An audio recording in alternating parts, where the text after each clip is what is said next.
find your seats. The show will begin in 2 minutes. I get lost in your deep blue eyes, like a shell in the sea. I fall in love over and over when you're looking at me. I think about all the work we've done and all that will be. Through all of the hard and the good times, it's you and me. Time moves slowly when I'm with you. Nothing better than this. We could be forever. Just never give up. Never give up on this one life together. 'Cause you are my love. You are my first love.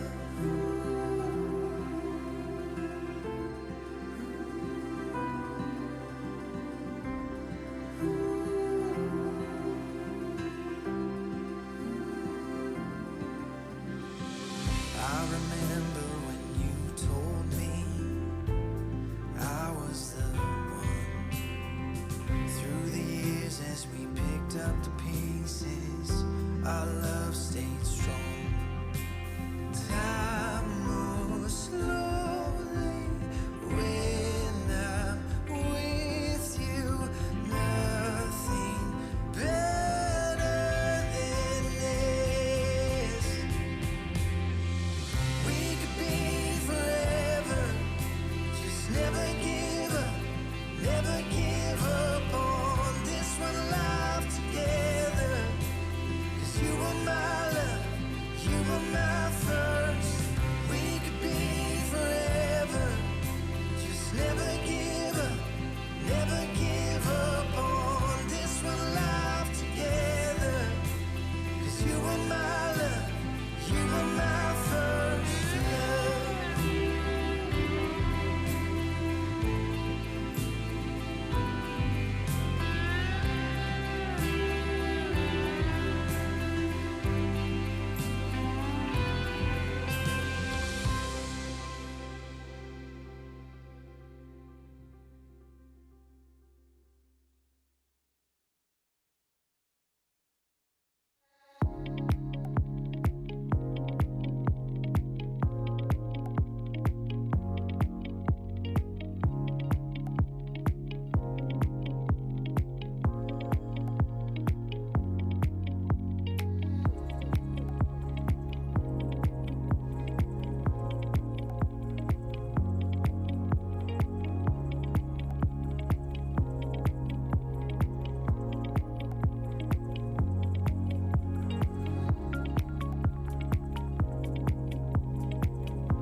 Good morning. Good morning. Woo! There we go. We're in Arizona. The weather is warm. How y'all doing this morning? Awesome. Well, welcome back to another DRJ Fall Conference. We're excited to have all of you here with the great lineup that we have throughout the rest of the week. Today's and the theme focus for this conference is to focus on resiliency. So I couldn't help but think about the recent victory that we've seen in sports across the United States with the recent win from Coco Gauff. Right? Go tennis! So she's the youngest American woman to win the US Open since Serena Williams in 1999. And as I dug a little deeper on her, what I learned is that when she was 4 years old, she said for the first time in her life that her goal was to be the greatest of all time in the game of tennis. By 8 years old, it was the first time that she actually played the game of tennis. And throughout that time, her parents made sacrifices, quit their jobs to help make that dream come true. Last year in 2022, she went an entire year and lost every match. Anybody ever been through a tough season where everything's a loss? She lost. And she even lost at the French Open in 2022.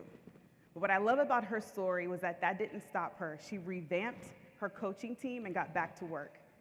And so as we think about the topic and the theme of focusing on resiliency, there's 5 key things that I think we can pull away from the game of tennis and Coco Gauff. Number 1 is support. So her dad is her coach.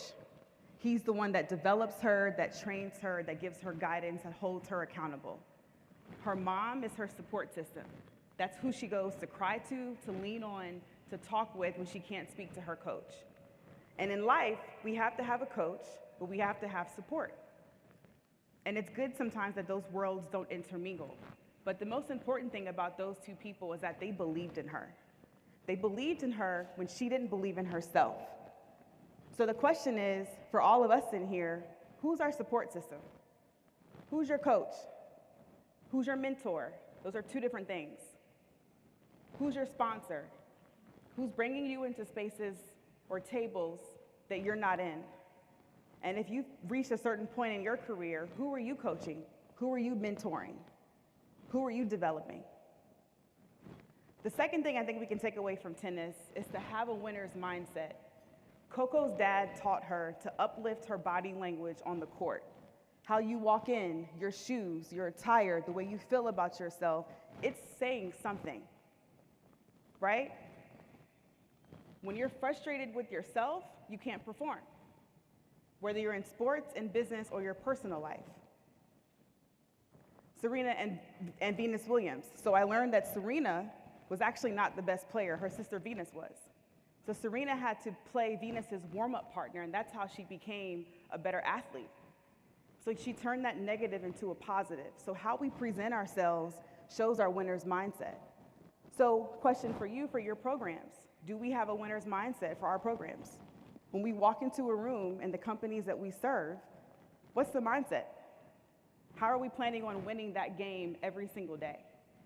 The third takeaway from tennis, teams matter. Teams matter. While it's one person playing the game of tennis on the court, there's a team of people that got them there. So the question is, who's on your team? And do they know that they are on your team? Do they know what role that they play for your team? Takeaway number 4, set your own course. At the age of 4, Coco Gauff spoke it. 4 years later, she did the act. At the age of 19, she hit a world record. How are we setting our own course? My mom is here this week, and I remember she used to tell me that when I was little, I used to say, "Mommy, I'm the boss of me." She's not the boss of me. So you're the boss of you. What are we doing to be the boss of us, to set our own course? How are you fulfilling your vision, the goal that you set? And then number 5, in the world of sales, people say always be closing. In the world of recruiting, people say always be recruiting. In the world of tennis, they say always be planning. You are more than your existing role, than your existing job, than your existing titles. How are we building our brands that are more than just the subject matter expertise that we've paid for? What are all of the unique elements that make you the Chief Enterprise Officer of Lisa, of David, of John, of Venus, of Sonal? How are you building that? So we're excited to talk about resiliency and to really focus on that for this year's conference. This is the 69th conference for DRJ. Give them a round of applause. It's an amazing number.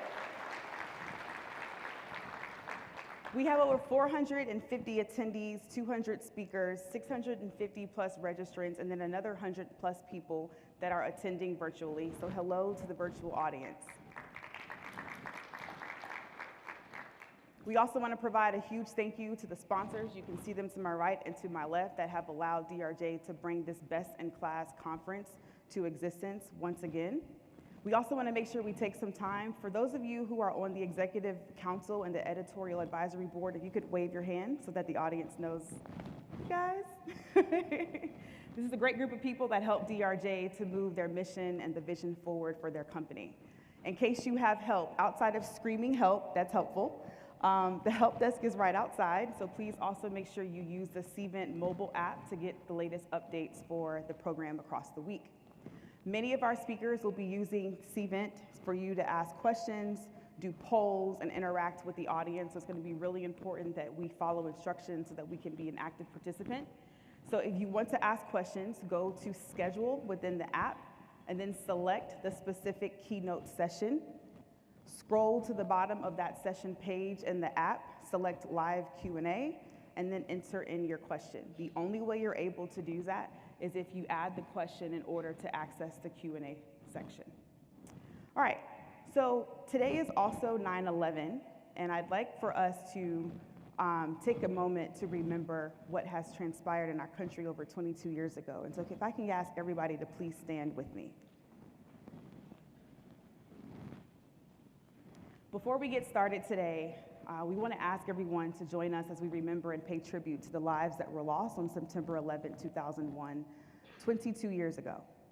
This occasion serves as a reminder of the resilience and the unity that has emerged from tragedy. And together, let us honor their memory and draw strength from the enduring legacy. Who's going to ask for a 60-second moment of silence?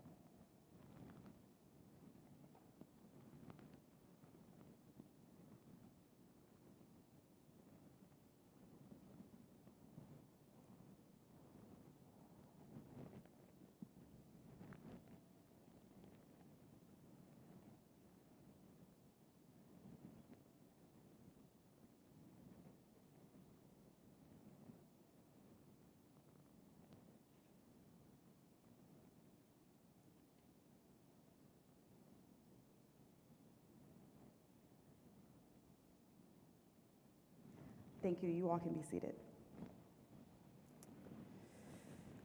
Okay, so thank you all for that. Today's first general session is titled Stress Mastery for Systematic Resilience. So I think that's an excellent topic to usher us in.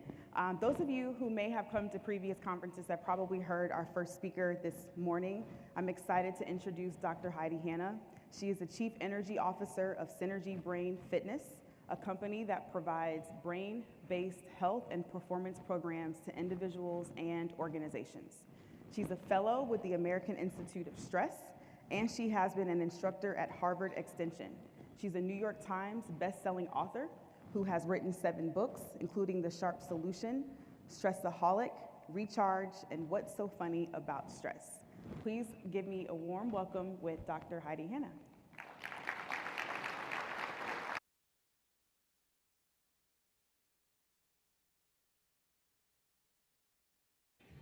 I feel like I need to go slower for the music. Thank you, guys. Thank you, Vanessa. That was a wonderful introduction. It had me all fired up, too. Well, it is awesome to be back. This is my 3rd time with DRJ, and I have to say, this is one of the ones that I voluntarily asked to be a part of on a regular basis. And the reason for that is because I just feel like the people in this group are the people that I really want to talk to, because you have the opportunity to have so much influence in your organizations. But I also feel like, and you can tell me if I'm wrong, that the types of things that you provide, oftentimes you're kind of the unsung hero. Does that fit for anybody? I don't know. It seems like a lot of times we know what we need, but we don't necessarily invest in it until there's a crisis. I know that health and wellness certainly falls into that category a lot of times. So I was talking with Rose yesterday, and we were trying to figure out the last time I was here, and it was 2018.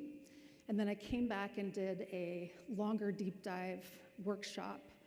So I was here in the fall. I was here in the spring, and then I was here in the fall. And then the world changed significantly, obviously. There were a lot of things going on. My business actually got busier in a lot of ways, but also a lot more challenging as we went to virtual presentations and trying to help people manage stress virtually, which was challenging. And then there was some life stuff too, and I'm not going to spend time going into all of the details, but when Vanessa was talking about Coco Gauff having this year of loss, I could really resonate with that. Went through a really difficult couple of years. So in some ways, this is me kind of coming back onto the court, and so I could really connect with that idea as well, that this is what I love to do, but I actually don't love this part. My two biggest fears are public speaking and flying.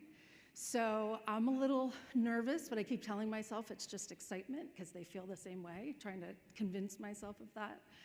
But the part that I do it for is actually the connections, and I've made several really good friends throughout my time with DRJ, and I want to let you know that really this is an opening of the door to share some information with you, but to also make sure that you see me as a resource. And so I'm going to share my contact information from the very beginning.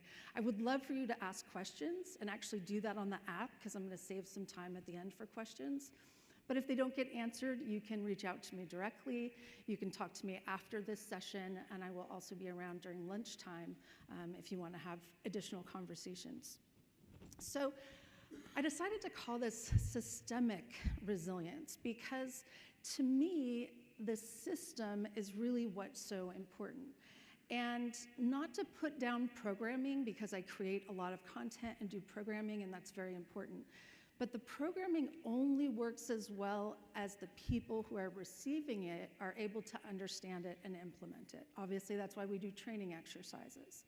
But it's more than just implementing the programming, it's how is the human system taking that in and really turning it into a habit? How are we proactively training so that when we need it most reactively, we can show up as our best selves? And again, it's not just the content, but it's how the human system is working. So for me, I try to take an organization and boil it all the way down, not just to the individual, but to the individual's nervous system and their brain, and how their brain and nervous system are processing in that moment.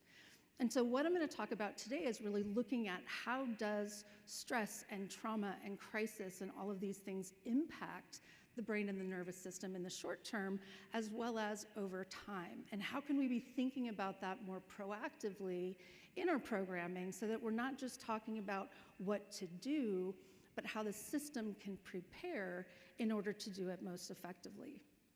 So I have a little bit of an agenda. It's flexible. I want to share some information and also give you some experiences as we go along. So I want to talk about brain basics that I think are super important. And even if you just keep these in mind as you're running your programs or designing your programs, I think that they can be more effective. Understanding what stress actually is, because it's something we all talk about, but a lot of people don't actually know what's going on. And the fact that stress is actually really good for us when we know how to use it in an effective way. I'm going to talk about how to recharge the brain for optimal performance in a very short period of time. I'm going to give you a lot of examples of that. So you may kind of pick different nuggets of things that you think could work in your programming or just in your own life.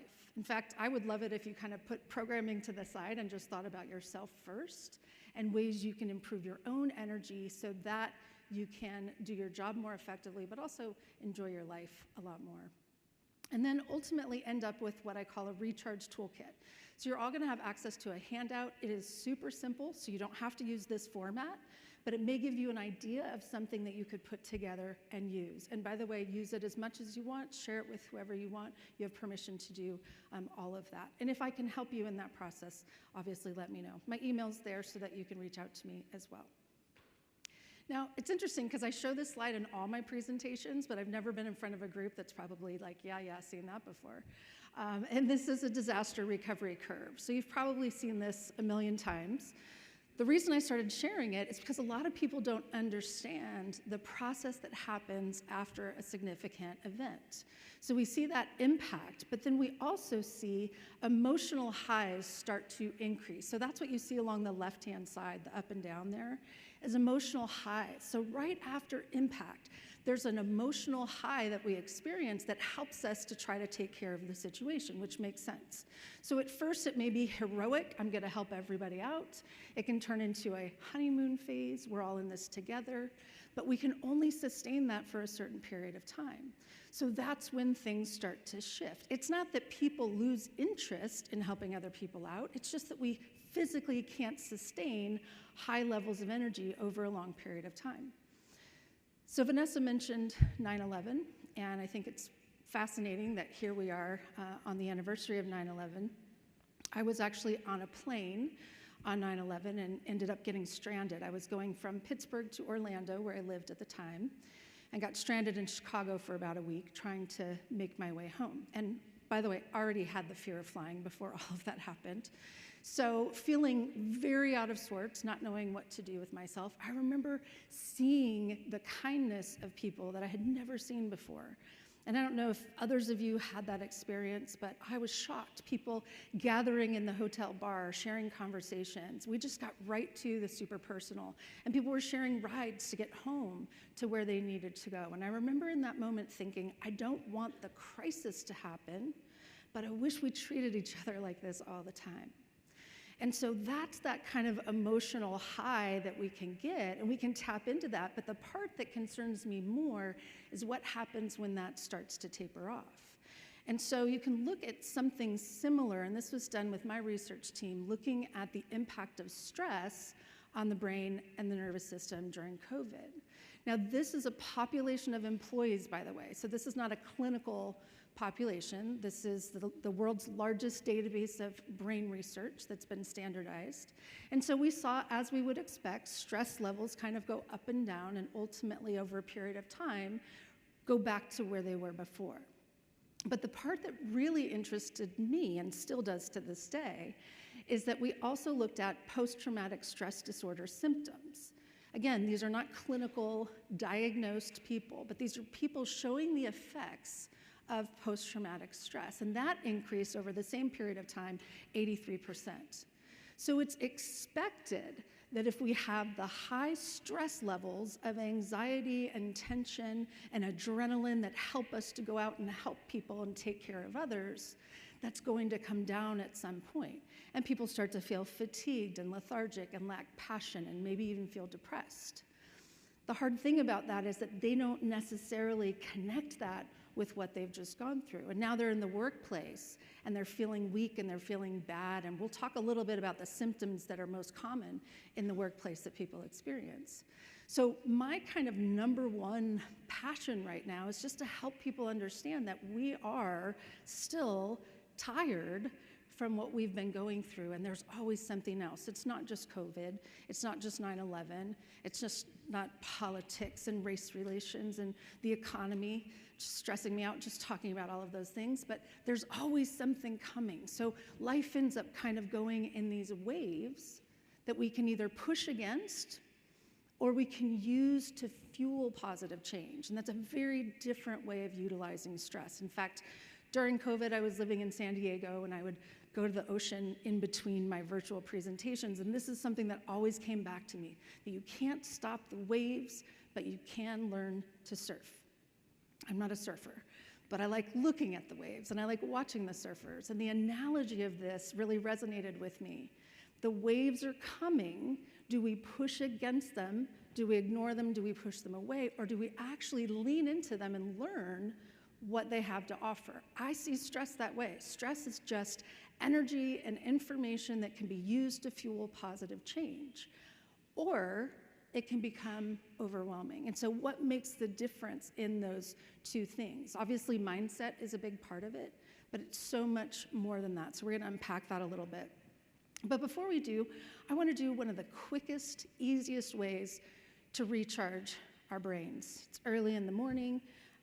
Not sure how you slept last night, if you partied too hard or tossed and turned in the hotel room, but whatever the situation may be, it's good to kind of recharge, and there's a simple way to do that, and that is to just take a moment to think about something or someone that we feel grateful for. So if you're willing to do this, just go ahead and close your eyes for a moment and think about something or someone that you feel grateful for. And instead of just thinking about it cognitively, see if you can feel in your body what it feels like to be grateful.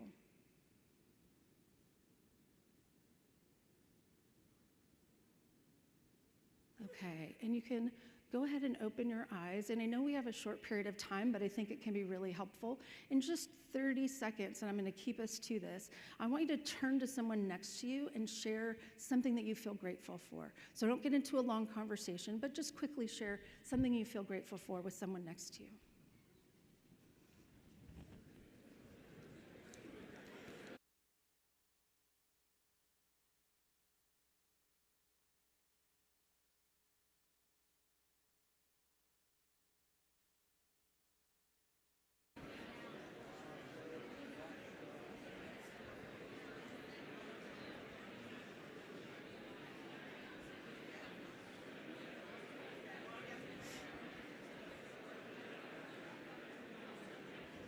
Okay, and we're going to come back in 3 seconds, 2 seconds, 1 second.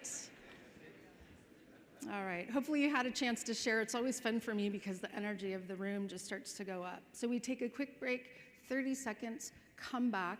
And I'm going to talk specifically about what happens in the brain when you do that. You're actually better able to listen and learn and implement things, and it doesn't take a huge time investment to do that. Of course, there's a million things we could do. I could have you stand up and do jumping jacks, but my guess was that you probably didn't want to do that this morning.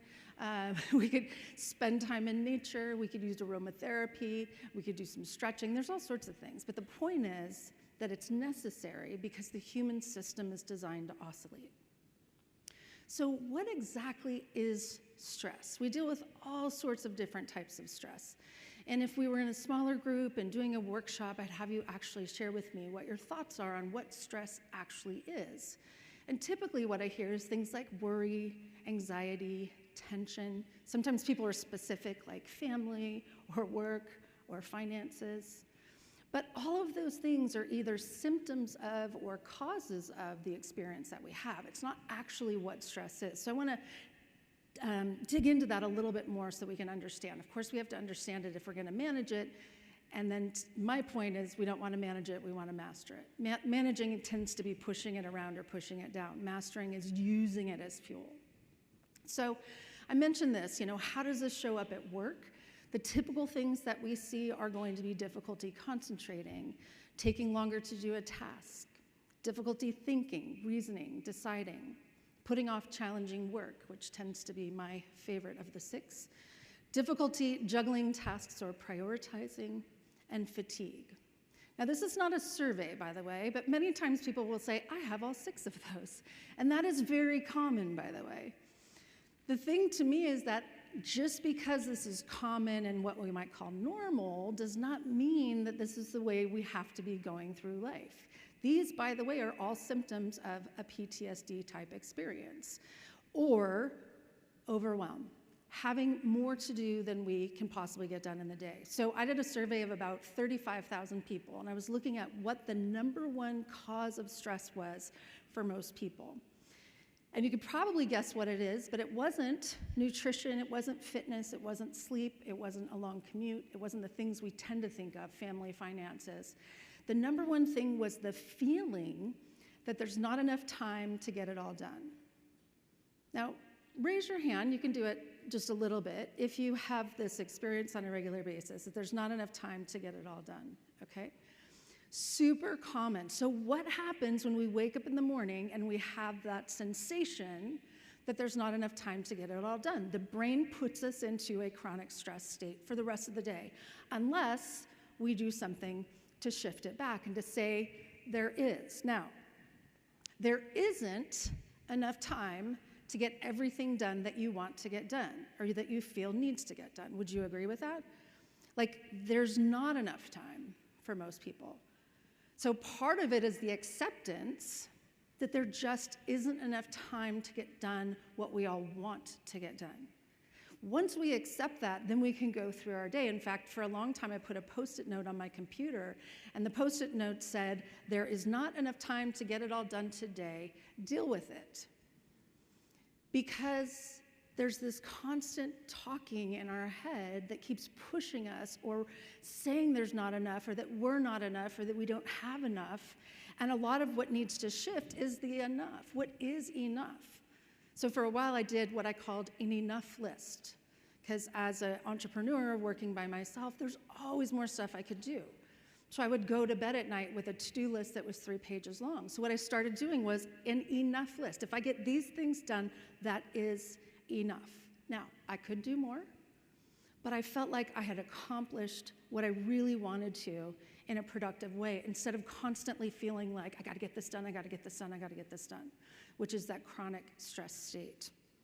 So what's actually happening in these experiences, and I will apologize if some of you are already super familiar in kind of the physiology of the stress response, but I wanna go through it because I think it matters to how we then manage our own energy and how we take care of those around us. So what stress actually is an experience that happens when demand exceeds capacity.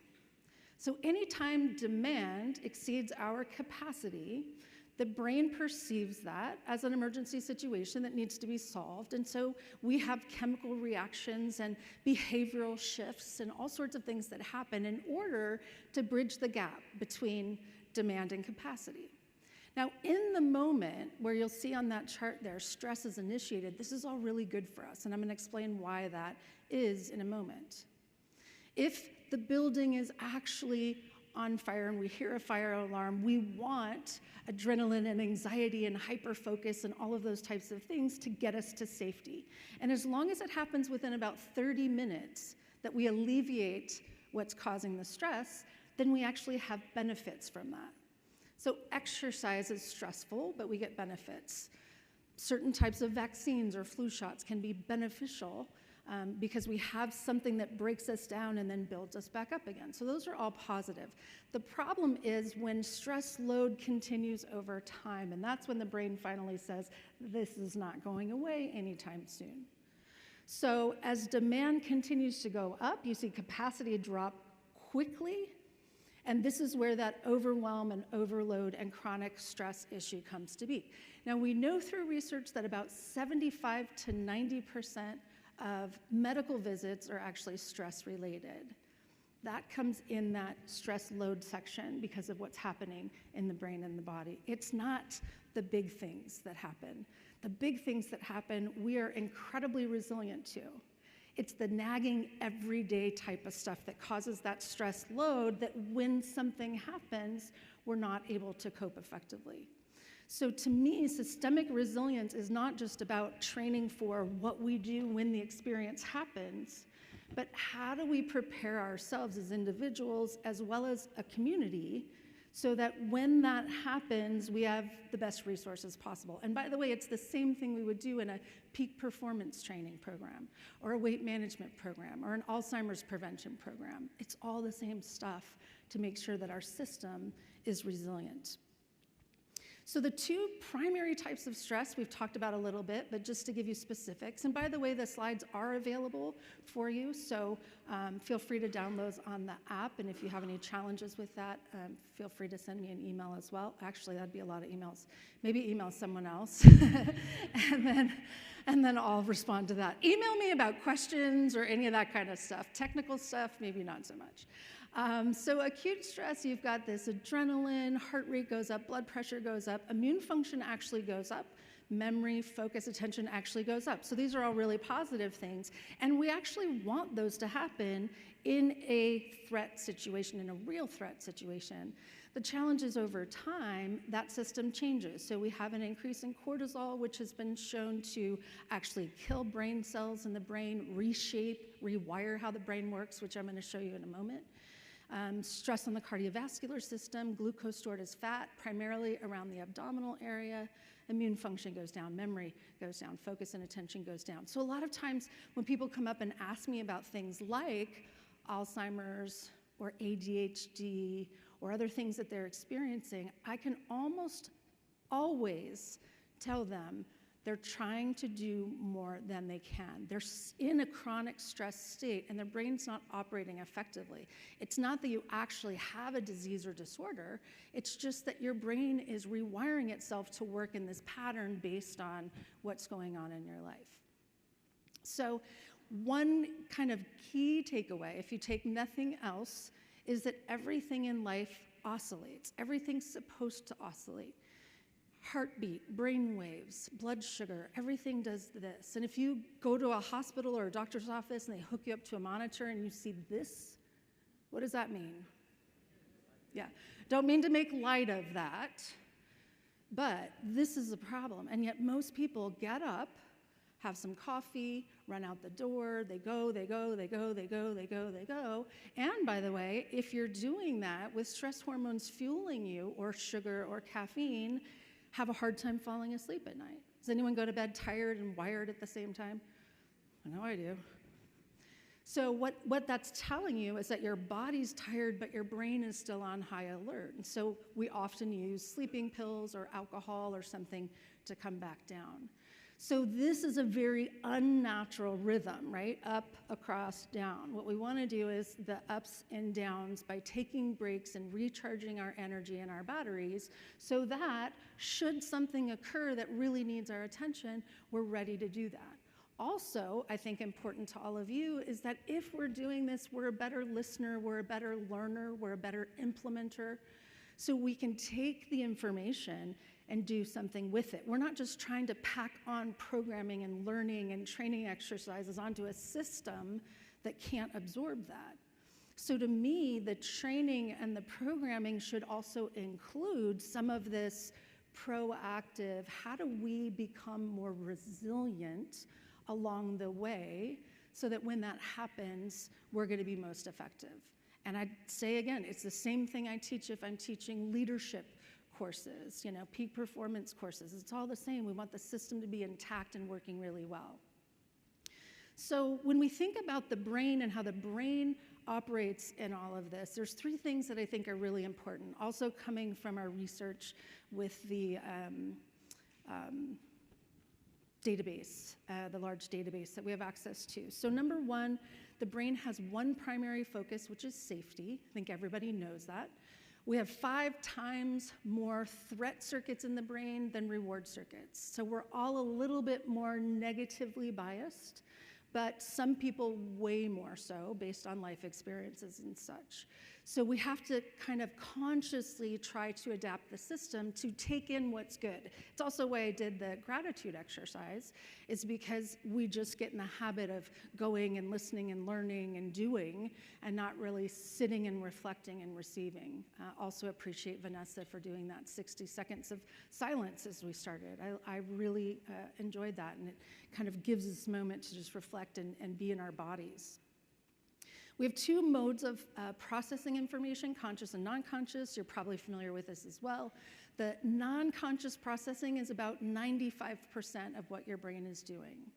And so this is another thing I think can be really important to the type of work that you all do, is as we're training people to be more resilient, paying attention to the non-conscious cues in our environment. So you may not think about it consciously, but in a room like this, is there anything going on that you think your brain might be paying attention to that might say you're not safe? I don't want to point them out and freak you out, but could be the person next to you doesn't feel safe. It could be someone you work with doesn't feel safe. Hopefully that's not the case, but sometimes there's an emotional safety. It could be that you don't see natural light. It could be that you don't know exactly where to go if something bad were to happen, and I'm sure you all do, because I'm sure you've all checked that out, but most people don't. It could be the temperature. Is it too cold? Is it too hot? How's the lighting for you? I feel like if I were you and it's a little dark, I might be feeling a little more sleepy. So how do we kind of navigate those non-conscious cues to tell the system that we're safe so that we can really pay attention? And then the third thing is that energy and information flow from the bottom to the top.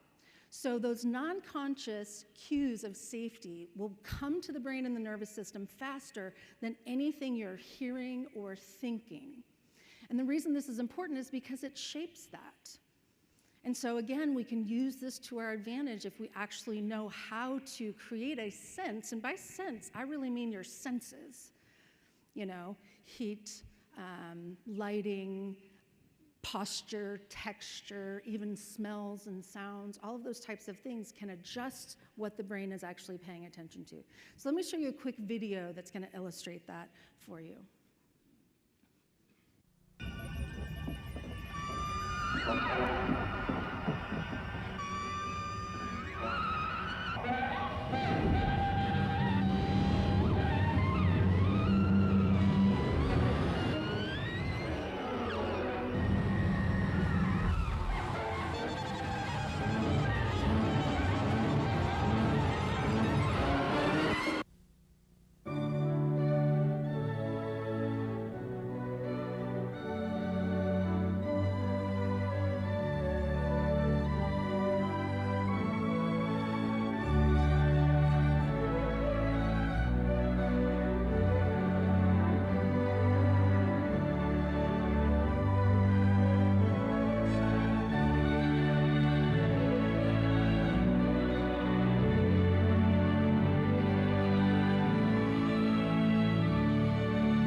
So what did you notice on the video? Anyone want to kind of just yell something out?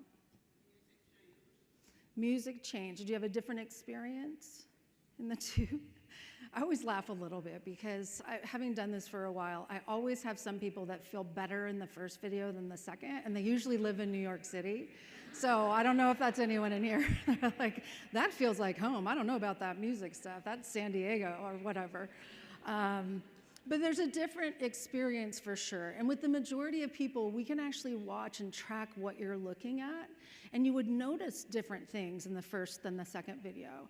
So the music being chaotic, whatever it is, the sound being chaotic, gets the brain to focus on more negative things, construction, traffic, whatever it might be. And then the music being harmonious, and by the way, it doesn't have to be that song, but anything, it could be waves crashing, it could be something that's harmonious. Your brain feels more relaxed and notices kids playing, or feels like a symphony while you're there.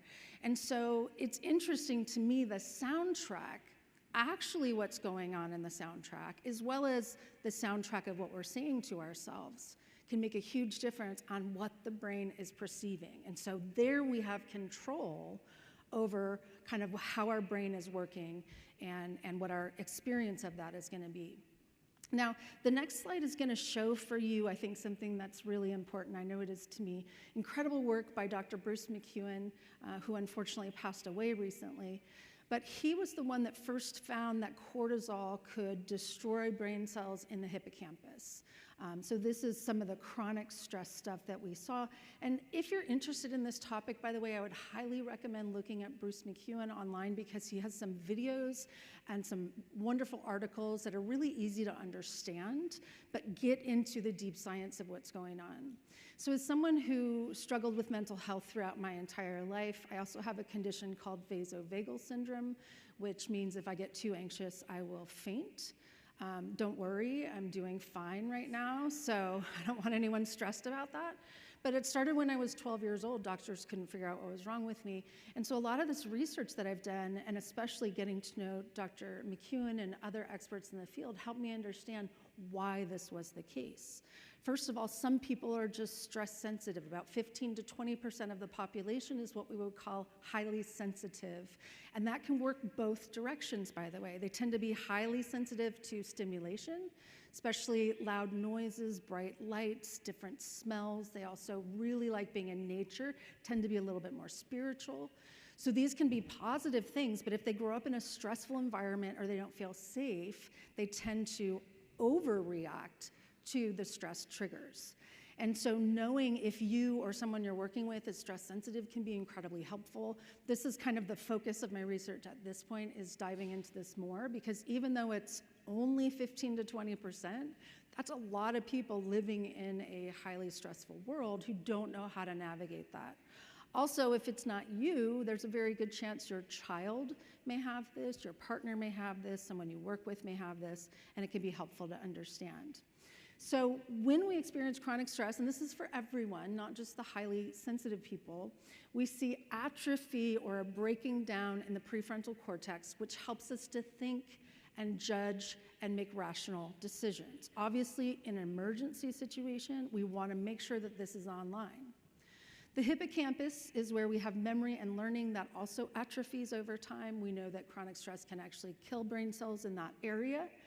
And then the amygdala, the limbic system, which is responsible for our anxiety and our fear and our sense of alert, goes up. It actually gets stronger over time. And after a very long period of time, it will start to atrophy. So if you see people who have gone through stressful experiences over and over and over and over, they actually lose that amygdala drive to cope anymore. And we see, longer term depression and things like that. So the reason I think this is important is so many people walking around feeling like they're weak, there's something wrong with them, they lost their passion, are struggling with this rewired brain and rewired nervous system. And the good news is, just like it will atrophy over time, we can rebuild it over time. So this is a question I get a lot is, can we do something about that? Absolutely you can. The brain is not a muscle exactly, but we often call it a muscle because it has the ability to strengthen or lose strength over time, depending on the information that we're feeding it. So the great news is there are things we can do for prefrontal cortex strengthening. You could probably guess what some of those things are. They may be things like learning something new. It could be learning a musical instrument. Aerobic exercise, by the way, will work for all three of those things. That's why it's so powerful. It increases PFC and the hippocampus, and it also decreases the amygdala functioning. So that's always good. Meditation can do both. A lot of these common sense things that we already know that aren't common practice are going to help us to rebuild our nervous system. Now, this is, again, one of the reasons I feel so grateful to be here with all of you, is because we know these things, but unless we put it into our routines, unless we put it into our programs, people are not going to do it because they're going to prioritize the to-do list. They're going to feel like there's not enough time to get it all done. But if we over-focus on time, we miss out on the most valuable thing, which is energy. Not saying time's not important, it certainly is, but how many of you have been somewhere where you're spending time, like right now, you're sitting in a meeting, but mentally or emotionally you were somewhere else? Raise your hand if you've had that experience. If you're not raising your hand, you're probably wondering what question I asked because you're doing it right now. Because we all do that, it's totally common, doesn't make you a bad person. How many times have you had a short period of time that was really meaningful? And it could have just been 2 minutes with the barista. It could be, talking to a family member for a couple minutes. It could be working with a mentor. I know my mentor at the Human Performance Institute, it was one of the things I love the most about him, was we didn't spend a lot of time together, but when we did, nothing else mattered. So I didn't need much of his time. I just needed his energy in the time that we have. So this has been a huge shift for me every day, thinking about what's the energy I bring to the time that I have. And that might mean that I actually have to do less things so that I can be more extraordinary when it really matters. So another way of kind of framing, if you're thinking about programming or even just how you kind of reflect on your own life, what's the energy I bring to the time that I have? And is there something I need to do to shift that in a more positive way? So this brain recharge process is so simple. It's kind of taken from meditation techniques, but really making it universal. There's nothing spiritual. There's nothing about this that you have to do perfectly. But the idea is we use the brain the way that it's organized. So if the brain works from the bottom to the top, then if we want to recharge that, we want to work it from that direction. We don't want to tell ourselves to be less stressed. That doesn't work. But what we can do is start to feel in our body things that will allow the nervous system to relax. Then we could feel a positive emotion that really starts to open up neuroplasticity in the brain to say, where do you want to go? Now we're good. We've got the resources we need. And then we can think about how we want to show up. So the acronym or the idea here to help organize it, breathe, feel, focus, is BFF, like best friends forever. Makes it easy for me. And so we just simply breathe, connect to our body, feel a positive emotion, and then think about whatever our focus is going to be. Now, you could do this for 30 minutes listening to a guided meditation. You could do it for 30 seconds. And I will tell you, you can even do it in about 3 seconds if you're in a difficult conversation. Now, hopefully this stays within this room, but I get a little triggered when I talk to my mom. I love my mom, but she tends to be one of those people that complains about a lot of things and does nothing about that. And of course, I'm the person she always goes to talk to about it. And so as I'm listening to her, I feel my nervous system starting to get fired up to say, if you want to do something about it, do it. I've been hearing this for 15 years. Well, if I could just lose 5 pounds, just stop and love yourself. So these are a conversation. So as that's happening, I decided to start practicing this. And I did. So I didn't close my eyes and get into a meditative position. I just started focusing on my breath and how it felt. I started feeling gratitude. In this case, I was feeling grateful for my mom. And then I started focusing on what was most important. And in that moment, I knew the only thing that mattered to her was that I was listening. She didn't want me to fix it. Because trust me, I had 100 ways I could fix it, but she didn't want that. So I had to just kind of be present and keep reminding myself of what's most important in this moment. So to me, that's like a circuit break for the stress experience. And I know that's a simple but it's also a really practical one. If you're having a conversation with someone and you're feeling yourself getting frustrated, to just kind of sit, breathe, feel a positive emotion, focus on how you want to show up, and go back into it. It allows us to do the oscillation that is necessary instead of continuing to stay at this high state. So let's try it here real quickly, not in a conversation, don't worry, you're just going to do this on your own. And I want you to go ahead and close your eyes again for a moment. And we're just going to do this for a short period of time. Go ahead and start noticing your breath. Notice how it feels as you breathe.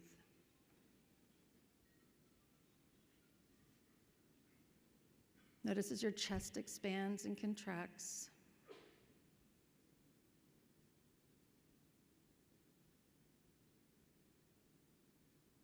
And if you're hearing any distractions, the noises of the fans, whatever it may be, just notice them and bring your attention back to your breath.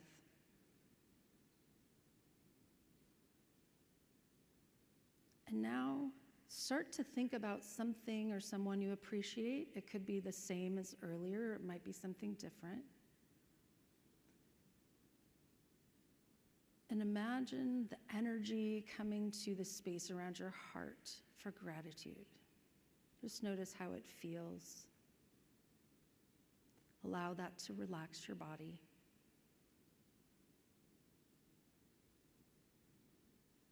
And then finally, I want you to think about a word or phrase that describes you when you're at your best. Now, there could be several you could choose from, but go ahead and just pick one for now. What's a word or phrase that describes you when you're at your best? And see if you can actually feel that in your body. What does it feel like? What does it look like?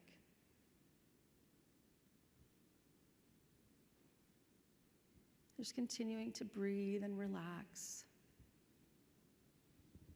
Bringing your attention back to your word or phrase of focus. We're going to get ready to open our eyes, but before we do that, go ahead and just take 2 or 3 more nice, relaxing breaths. And then when you feel ready, you can open your eyes.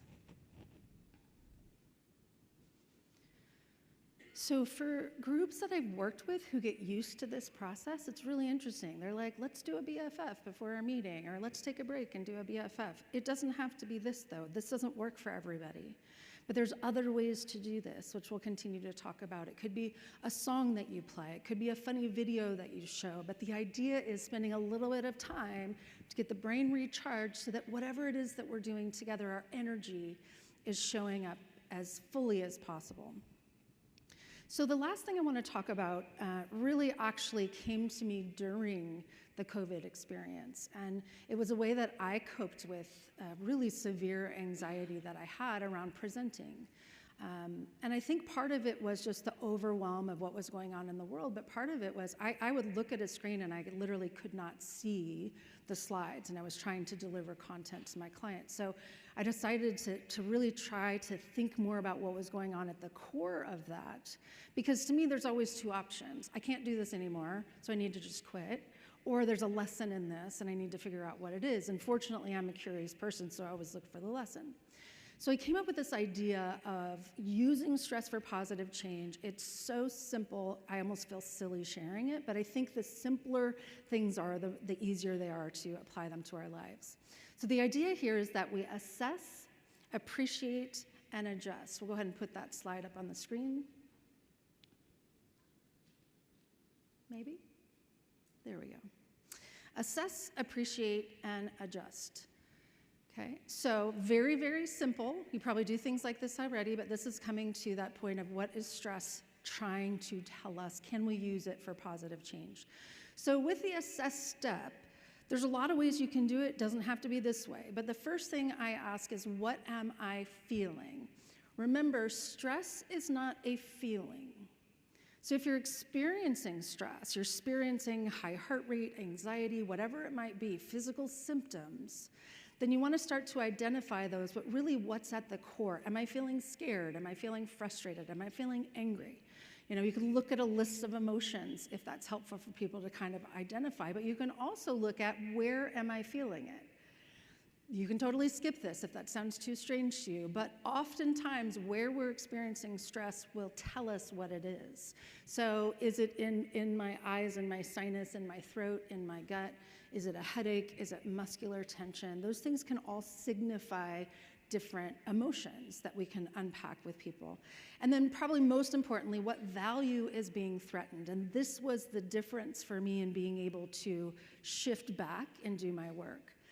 What value is being threatened? If we didn't care about something, we wouldn't feel stressed, right? So there's always a value associated with that. And I started to realize that the value that I had was I really wanted to value other people's time and energy. I wanted them to get something of value.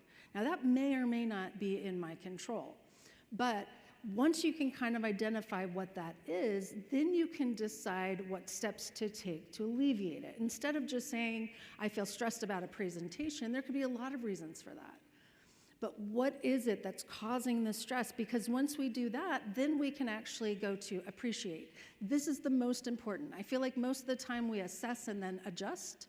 Here's what's wrong, here's what we're gonna fix. To me, as an integrative neuroscientist, if you want your brain to work effectively, you have to get into this appreciation state because it allows you to make change.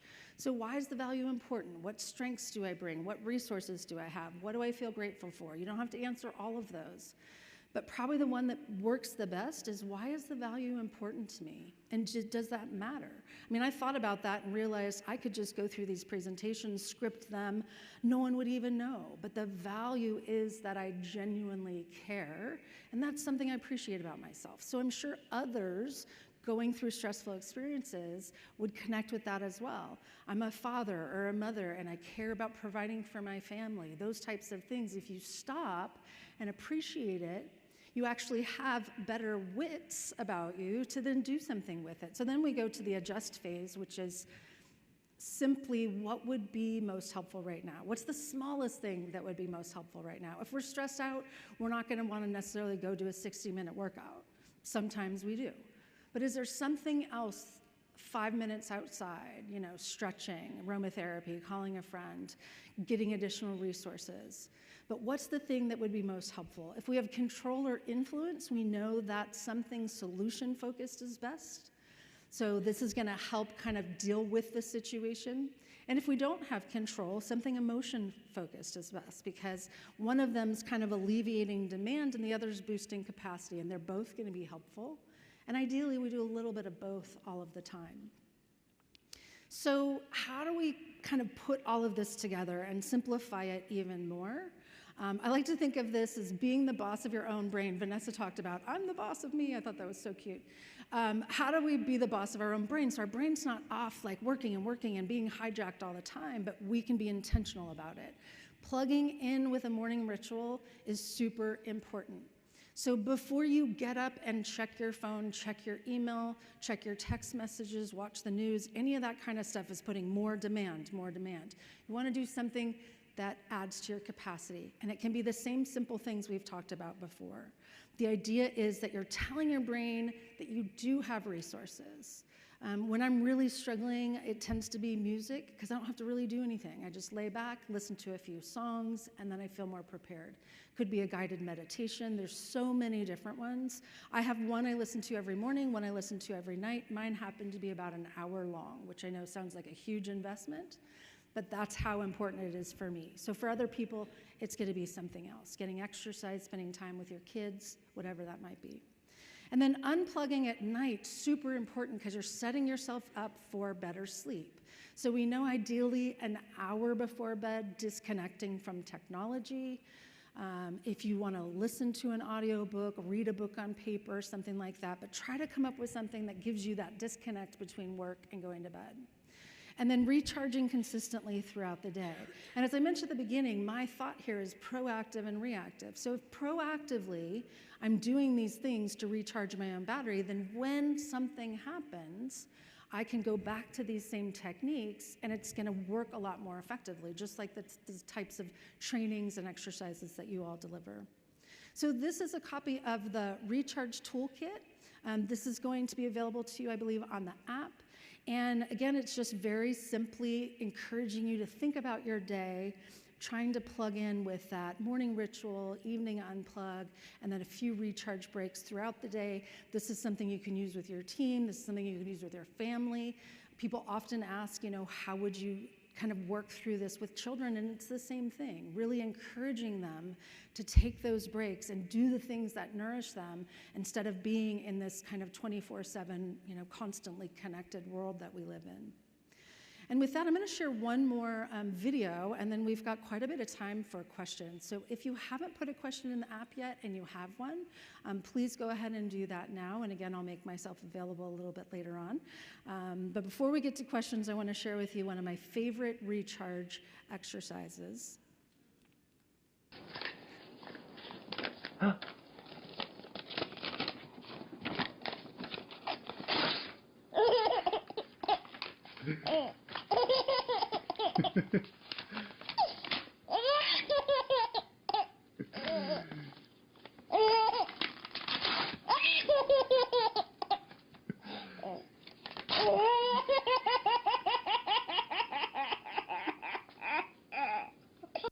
That's my favorite, that last little laugh that's so like, yeah, right? So that was less than 30 seconds, but if you check in, you probably feel a little bit better, feel a little bit more relaxed, had a little bit of fun. Keep in mind it's different for everyone. I've actually had one person, only one, but still that person matters, share with me that was really sad for her because of her attempts at having children, and I was grateful that she shared that. So you want to know your audience. I try to go to things that are pretty universal, but humor is another wonderful, wonderful tool that we can add. And it's not laughing at anything. It's not trying to be funny. It's just seeing funny and embracing that together. And I know a couple of my dear friends have spoken at this conference. Paul Osenkup is a good friend of mine, Drew Tarvin, Karen Buxman, and we all really appreciate humor and share it with each other actually every day as a proactive way to kind of see life in a little bit of a lighter way. So I encourage that. So here's my contact information, and we'll see if we have any questions that have popped up.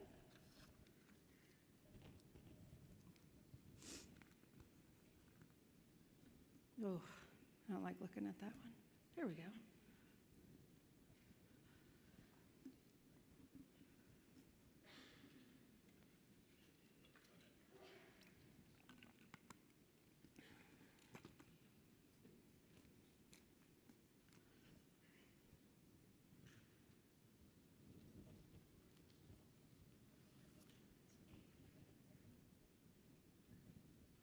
I also know it's our first session, so we're either ironing that out or I did such an amazing job, which I know is not the case.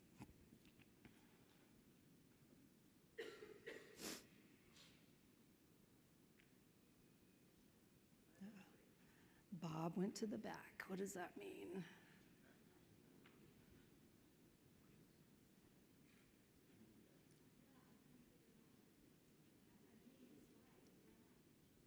I can hear him.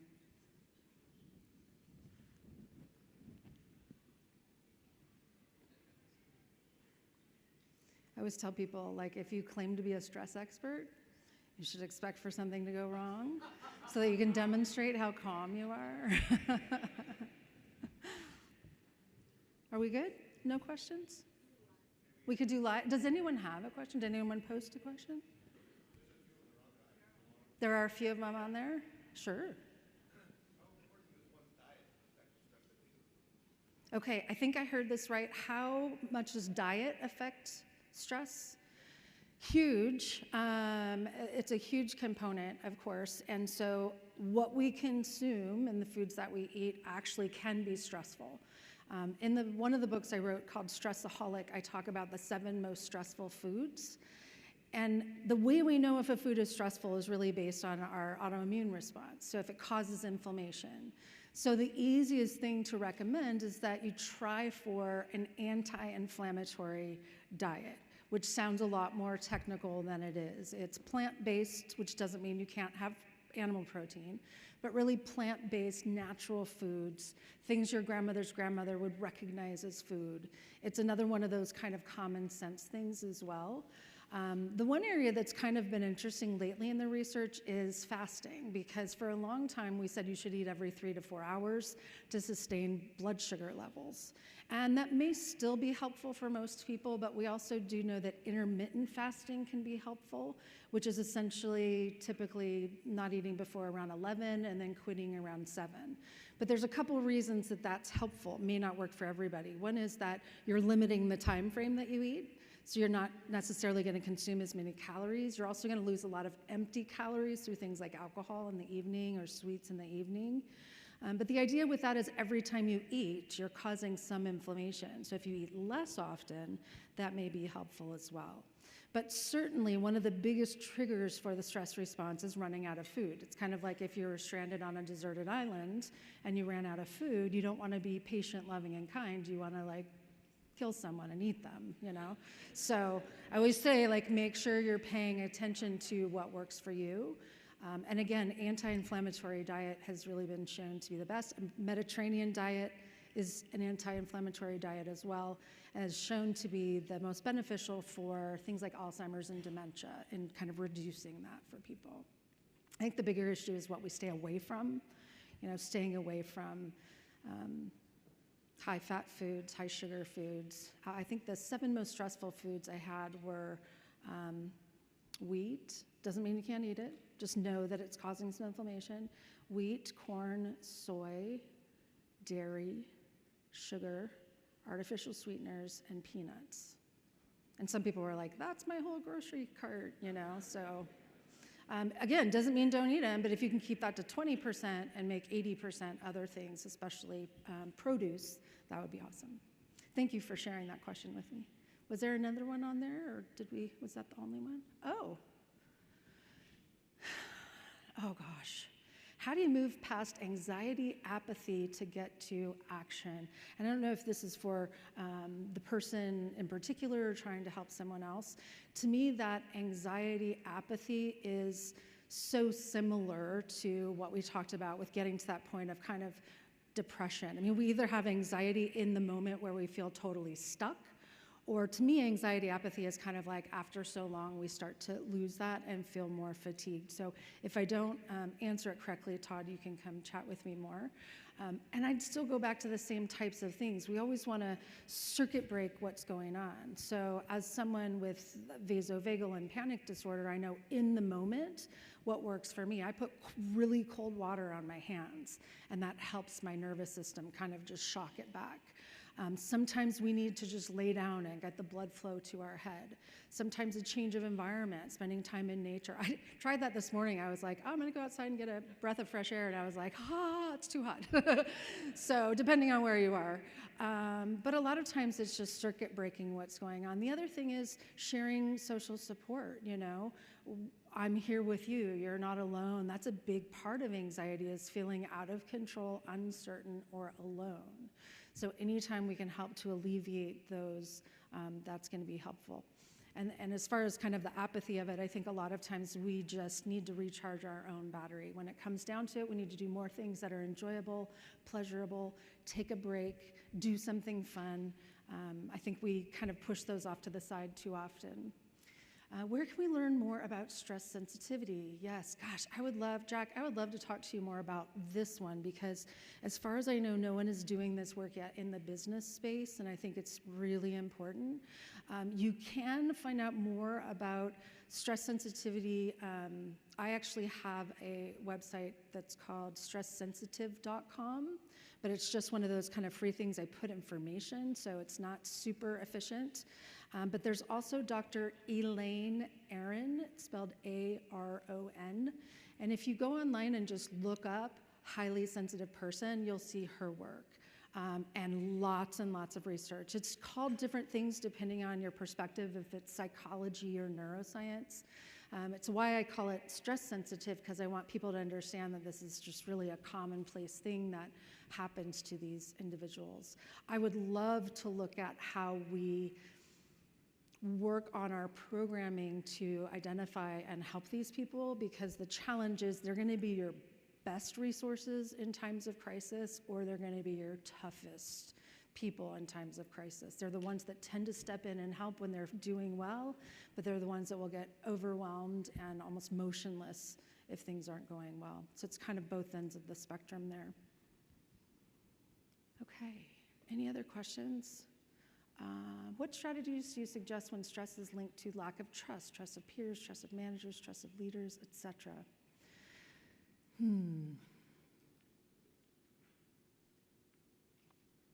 That's an interesting question, and it's another one I'd love to process more with the person that wrote it, because I think you have to look at both sides of that.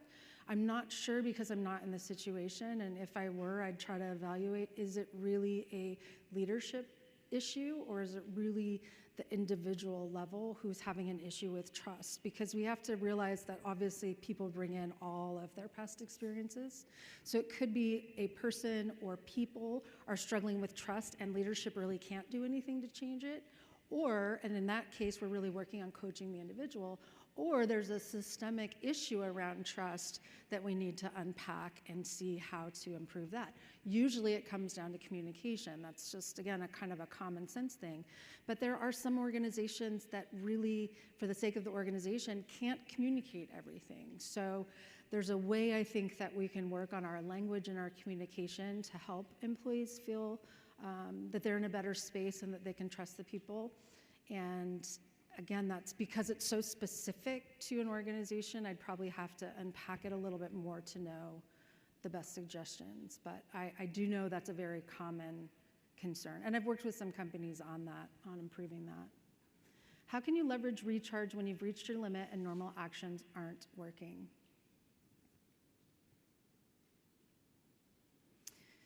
So this one,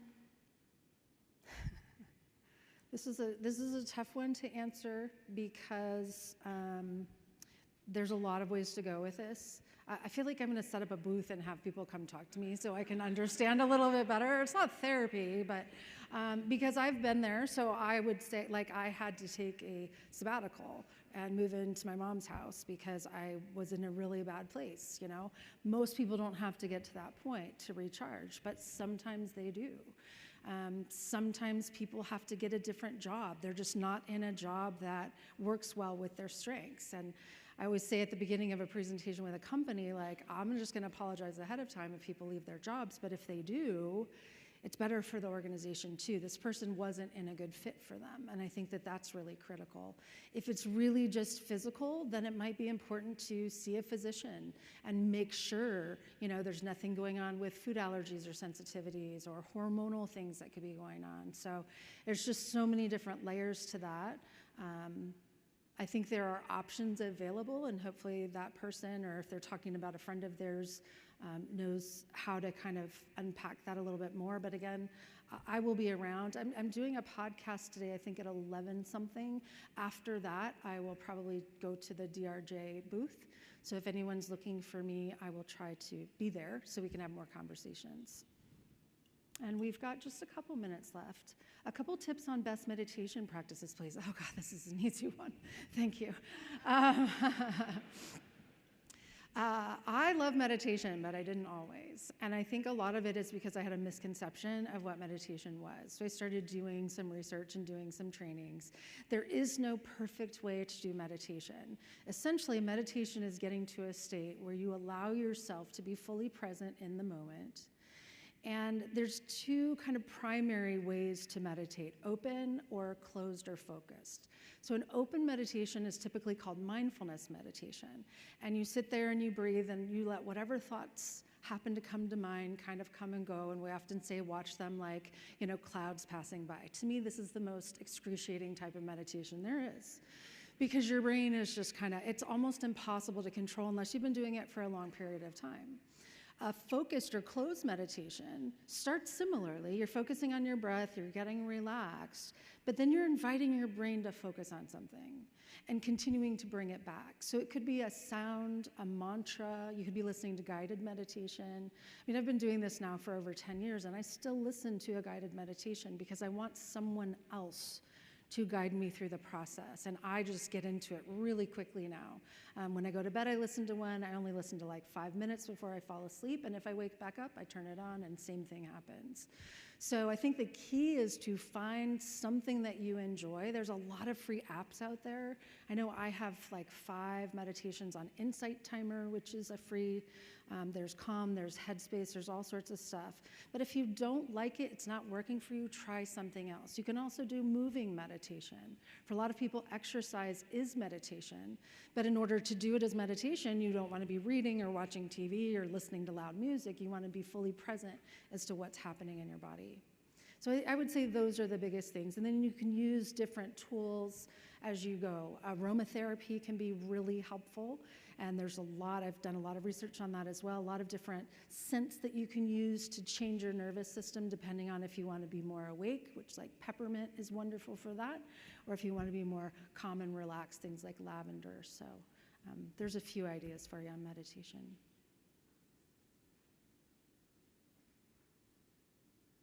Are we good? Are we good? Okay. Yay, yes. Thank you guys so much. Thank you.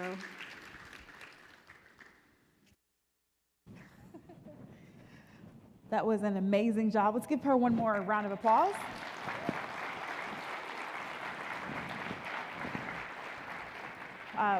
I actually started using Insight Timer this year, and so that is how I get myself to sleep, and it forces me to push my thoughts into somewhere else. And then we also do a Yogi's Jewel on our team calls, and so my mom helps to lead that for our team. We have a 15-minute break prepared for you right outside in the foyer, coffee, refreshments, networking, relationships, and then we'll be right back in here for the next general session at 9:30. See you then.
DRJ, please find your seats. The show will resume in 2 minutes.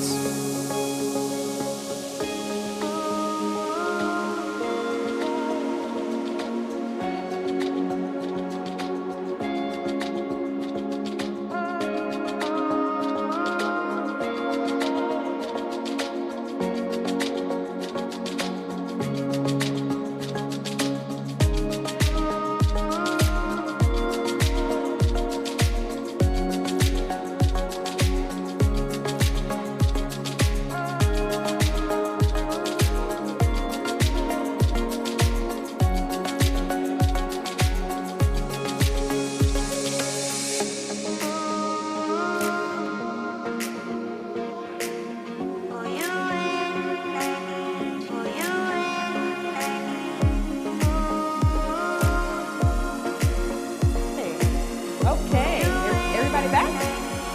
Yes? Awesome. Awesome. So we're going to lean into our second general session. The title for this next session is Lead the Race to Resilience.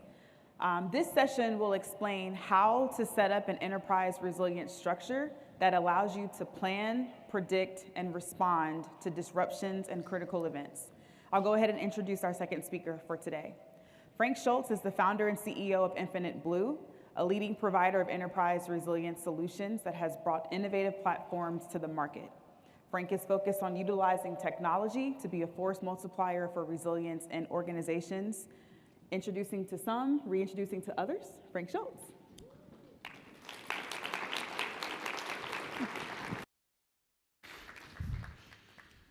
Good morning, everybody.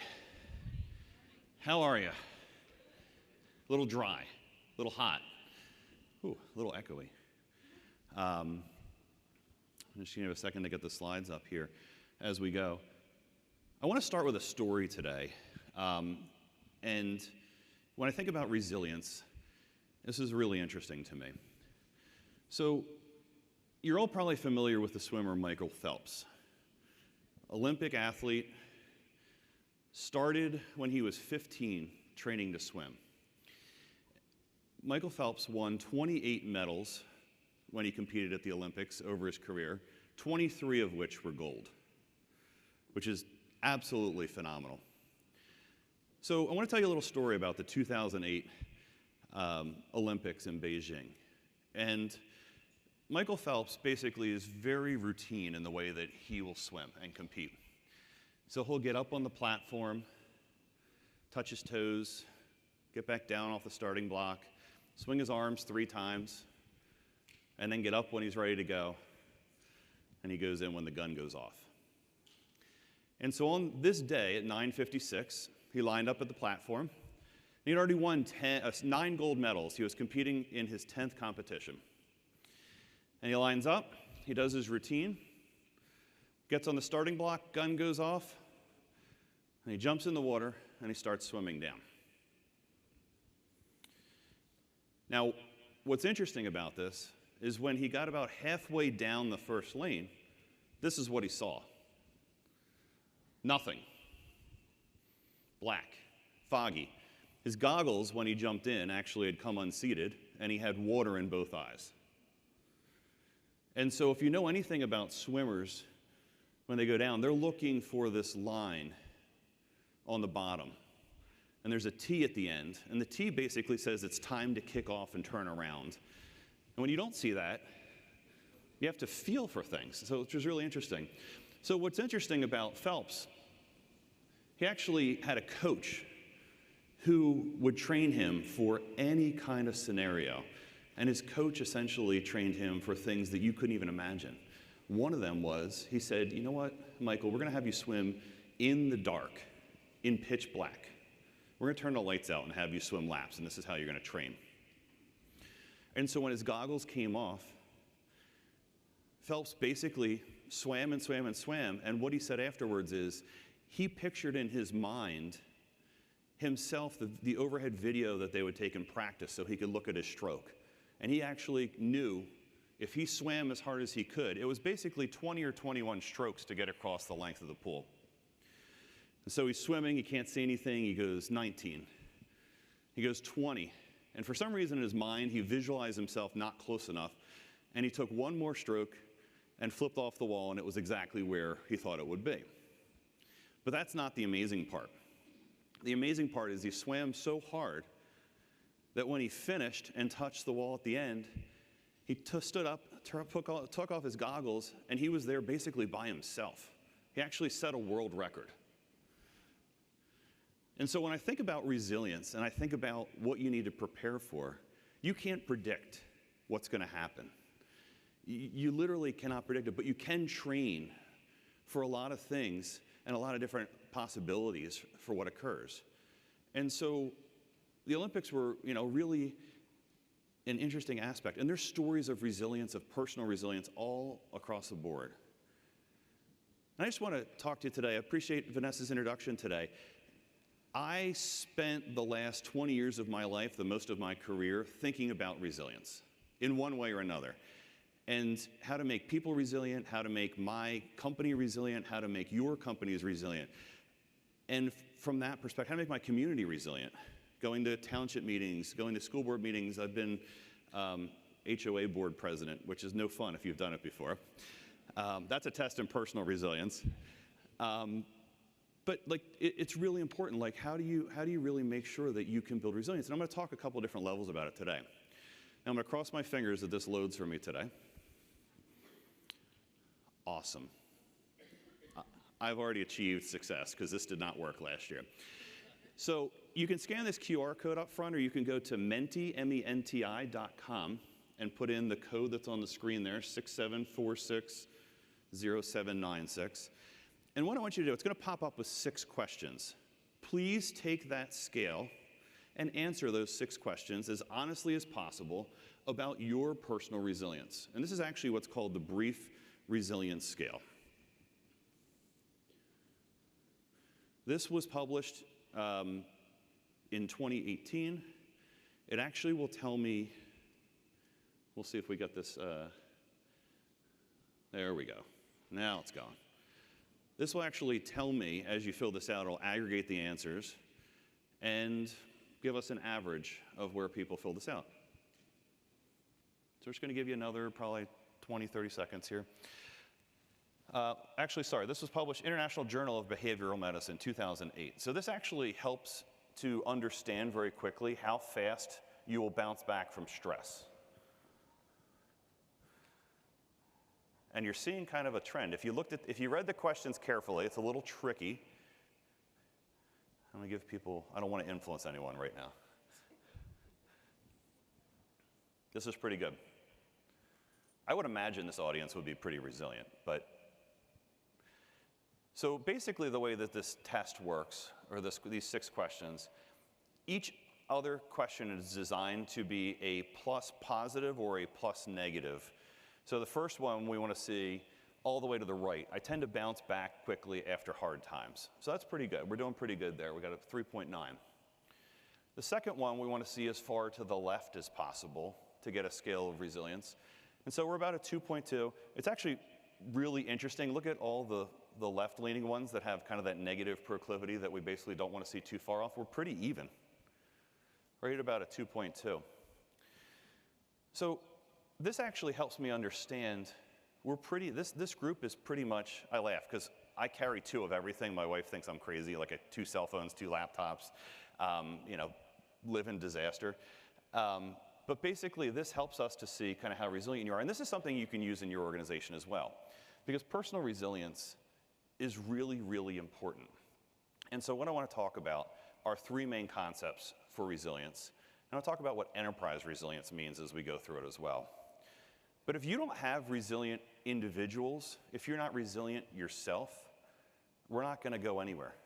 It's a key focal point for what we need to do. And what Heidi was talking about this morning was really interesting as far as how the brain works and how we cope with certain things that we experience over life. But if you don't have personal resilience and you don't build your organization, it can't go anywhere. And so I'm the one person that will stand up here besides Heidi and tell you, we have to build resilient team members before we actually have any chance of building a resilient corporation.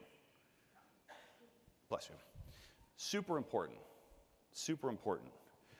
And so in 2011, George Everly Jr., who's a psychologist, published an article about personal resilience.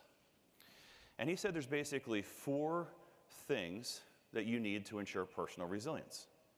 You need to make sure that people can prosper from their success. Whatever that means. Is it monetary? Is it a pat on the back? Is it a recognition program? What does it look like? People need to be able to learn while observing others. That's the second key. So you have to grow. You have to build community in what you do. Third part is that encouragement, support, and mentoring are absolutely vital. This is that community building as well. If you work in a company or your company is one where you feel like a group of individuals and not a team, they will be less likely, your team members and your employees will be less likely to help when the collective group needs help. And that's the key. That's why I think it's really important to build enterprise resilience from the individual level first. The fourth one, which Heidi also talked about, managing stress is paramount. Absolutely key to be able to build a resilient workforce. And so you're going to ask me, how can I go back and do this? Well, the good thing is, George Everly actually, Jr., gave us 2 ways to do this, which is super interesting. First one is to embed resilience training and support systems into your company. And this is kind of more of an HR area, but if you think about it, if you're not interacting with HR today to figure out how do we make sure our team is safe, how do we make sure that they're cared for? So if we have a regional incident like a hurricane and there's flooding, we can take care of their house and their community to make sure they can show up and take care of the organization. So if we don't build the support systems, we're not going to do that. So number 1 was those training skills, support and resilience training. The second, and it's probably not surprising because I said we have to reduce stress, is basically a program to encourage wellness, health, nutrition. Because healthy people are happy people are part of a community, and they generally will help the organization. If I see the organization helps me, I'm going to want to put back into it. It's community building. All these things are really simple for community building and really helpful. But if we don't do that, we can't build an environment of resilience. And so it's really interesting. This orchestra, I would say, it's a professional orchestra. I would say they're all experts in what they do. And so they're in an environment where it's encouraged to be an expert, it's encouraged to grow. And so if anyone ever has read Malcolm Gladwell or heard him speak, he has a book called Outliers. And there's some super interesting studies that he does in Outliers. And so he basically looked at people that were experts and he said, what makes them good? And he actually compared kind of 2 different, a group and a person that you would never compare.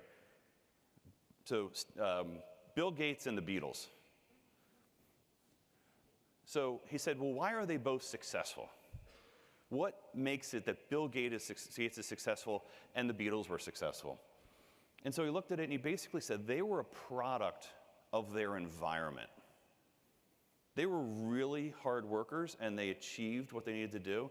But if they didn't have an environment that allowed them to create success, they would not have been able to be successful. Which is just crazy. It's crazy because we think if you think anything, you can do it. But you do need to be in an environment that actually enables you to go to the next level. And so where I'm going with this is we have to build resilient environments to build competence in resilience. And so it's really interesting. Anyone in here born like September, October, November birthdays? Any of you play sports when you were younger? Okay, so if you were born September, October, November, you probably got held back. You probably were a year older than everyone else when you played sports. And so what did that help with? You're faster, you're a little taller, maybe a little heavier where it matters if you're playing football or something where there's more physical contact. So you actually have an advantage in that environment. But that's not the only thing that's going to give you the ability to really be a good sports player. So when you think about professional sports teams, what Gladwell looked at, he said, in order to be an expert, it actually takes 10,000 hours, on average, of deliberate practice. Last year when I was here, we talked about deliberate practice. It basically is setting benchmark goals to make sure that you're getting better over time. So you're measuring what matters, you're knowing that you're increasing that, and you're growing. And so if we have an environment of resilience that we've built, and we've nurtured resilience and built resilience tunnels or safety zones or encouragements for our team, that's a good start. Now we have resilient people. I want to drop back a little bit and tell you about the opportunity that we have. Because if you're not aware of it, there's like 5 disasters going on right now that you may or may not know. I'm from Pennsylvania. We're still trying to find the guy that escaped by jumping out of a window and crawling across a truck. This map is actually population density. So I'm going to apologize for people that are not from the US. I can only get really good US data. I can't get really good global data for some of this. So I'm focusing more on the US. Does anyone live in a very densely blue area on here? I would imagine probably about 2/3 of you do. Keep an eye on this when I flip to the next slide. Anything that's red is a high risk area from FEMA's National Risk Index for weather impacts. There's a pretty good correlation. Let me go back for a second here. There's a pretty good correlation between population density. Look at LA and Houston and southern Florida, and then look at it when we look at the risk from FEMA. We have an immense opportunity. I'm going to call it an opportunity because we always talk about at Infinite Blue challenges versus opportunities to help. We have people in population centers that are actually highly risk-induced. And I'm not making this up, right? This is a slide that shows all of the billion-dollar weather impacts this year to date. 15. Don't have a Dahlia on here because they don't know if it's over $1 billion worth of impact, but I guarantee you it's going to go up here. So we're at 16 at this point. The opportunity we have to help is immense. You know this. We've set the stage for what we need to do. But it's not getting any easier. And so you have to pivot a lot. You have to basically make sure that you can respond to anything that's going to happen in your organization, much like Michael Phelps when he dove in the water. Something else could have happened. You don't know. The lights could have gone out and he could have been swimming in the dark. I think they probably would have stopped the race. But his goggles coming off, we have to be prepared for anything. And so I want to talk about the concept of enterprise resilience. And there's really 4 key areas here. So enterprise resilience goes beyond, and I'm going to talk about how it incorporates kind of all the aspects of resilience, but really beyond organizational and operational resilience, which we are going to talk about, I promise. When you implement this, it helps you to dynamically plan, prepare, and understand risks, anticipate what's going to happen to your organization, so that's our risk assessment piece. Respond in a coordinated manner, and that's both when I'm participating in a response and I'm also being notified that I have an impact from a business perspective. And the last part, really, really important, learn. Learn and get better. And we consider enterprise resilience in all aspects, physical, cyber, business processes, vendor. But if you look at this, if there's a lot of words on here, so I apologize because I'm going to give you 4 words to remember here. And it spells dare. It's an accident, I think, but it's all good. So dynamic, anticipate, respond, and evolve. Because a lot of times we go through an incident or there's some kind of trauma, whether it's personally in our lives or it's through our organization, and we just get through it and we're exhausted and we're done. Where's the after action report? What did we learn? How do we make sure we can do, what does better even look like if we want to do better on the other side of this? And so a lot of this data actually, and this concept of making sure that we can learn and evolve and have the right data at the right time, aptly evolved out of 9/11 when the government built the joint, I'm going to get this wrong, so I'm going to read it, Joint Worldwide Intelligence Communication System, JWICS. It was really important to get up-to-date information in real time because 22 years ago, it wasn't there. We couldn't do it.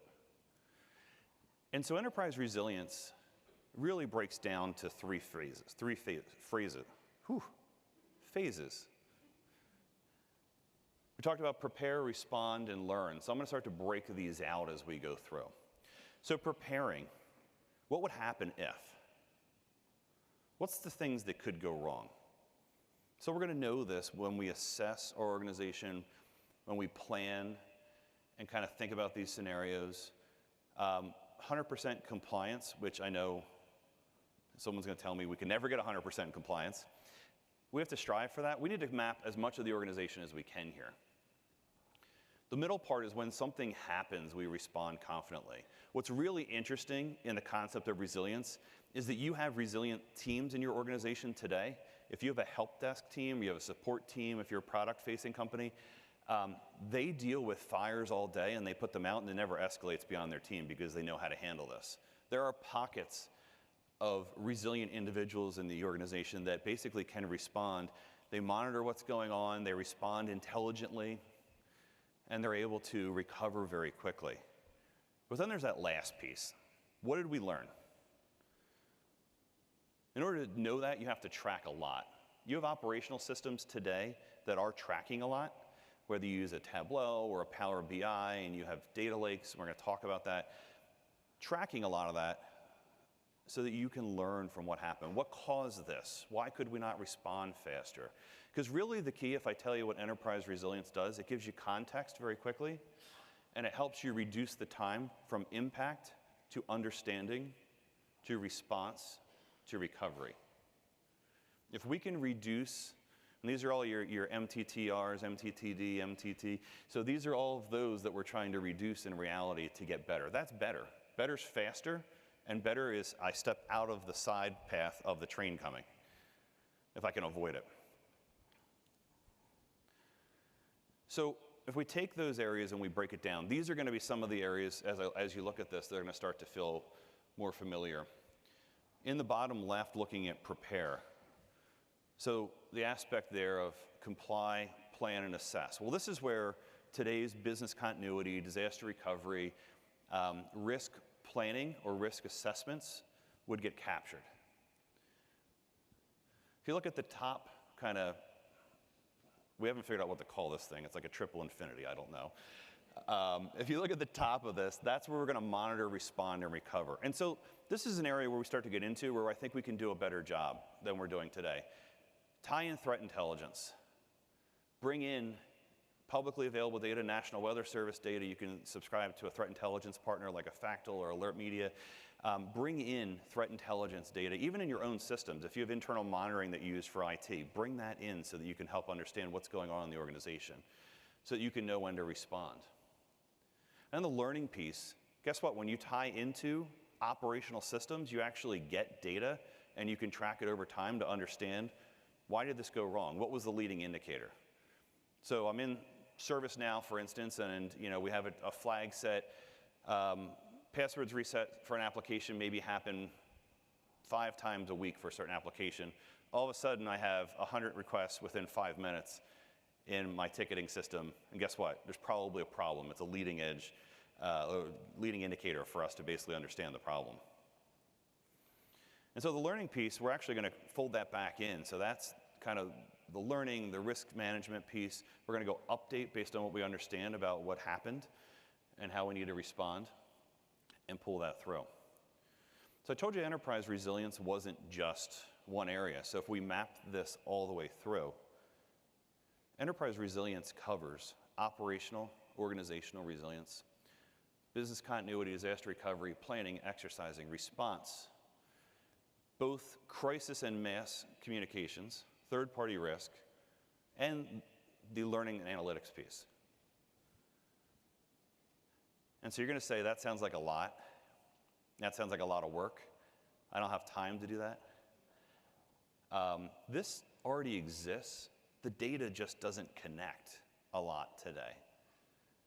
What's really interesting, we're talking to, with the concept of enterprise resilience, physical security teams in a way that we have never engaged with them before. We actually, very often, through customers or directly, will go and say to physical security teams, we want you involved in the enterprise resilience program here. And they almost always say, how can we help? We don't know how to help the business. We don't know what to do. Can we have a security guard that can actually help relay communications in both directions and be the boots on the ground when we need it? Can we actually get people to help report things earlier? Can we tie into when they see something on a camera or someone that walks onto a campus that's suspicious to report that more quickly? How can they do that? So a lot of times, this is really becoming interesting on how do we bridge multiple teams together. But if we can connect the data, it really helps the organization, number one, to detect what's happening, understand baselines, but then essentially grow as a result of that. So this is my second pillar after personal resilience. So if we don't have good data, enterprise resilience doesn't work. And I put this up at a conference a month or two ago. It was really interesting. Somebody actually shouted out in the audience at me, and they said, without good data and action, some kind of a response. Because you can have good data, but if you don't do anything with it, who cares? So without good data and response, it doesn't work. We have to have good data. And so, I don't know what, my enterprise resilience just ran off the screen there. So connected data is key. So if we go back to our concept of our kind of 3 pillars here, the prepare phase, we talked about that being tied to business continuity, disaster recovery. So that's our planning. So if you use a planning, and here we're looking more at systems and bringing data in from systems. So where can you source some of this data if you're not doing it already? So bringing planning data in so that we can understand if X happens, here's what we think we're going to do. Please, please stop creating 400-page recovery plans for me, though. Great for audit, awful in real life. If you need to do that for an auditor, that's fine. Produce it, send it out to your auditor, make sure that you have everything covered there, and then never show it to anyone ever again. It doesn't actually help you to respond to be more resilient, but we do have to fill a compliance need, and I totally get that. So we'll bring planning in a way that's actionable, not compliance-driven. Location data, so if you have a large real estate footprint, I know there's always conversation around, what is my duty of care to my remote employees, my work from home employees?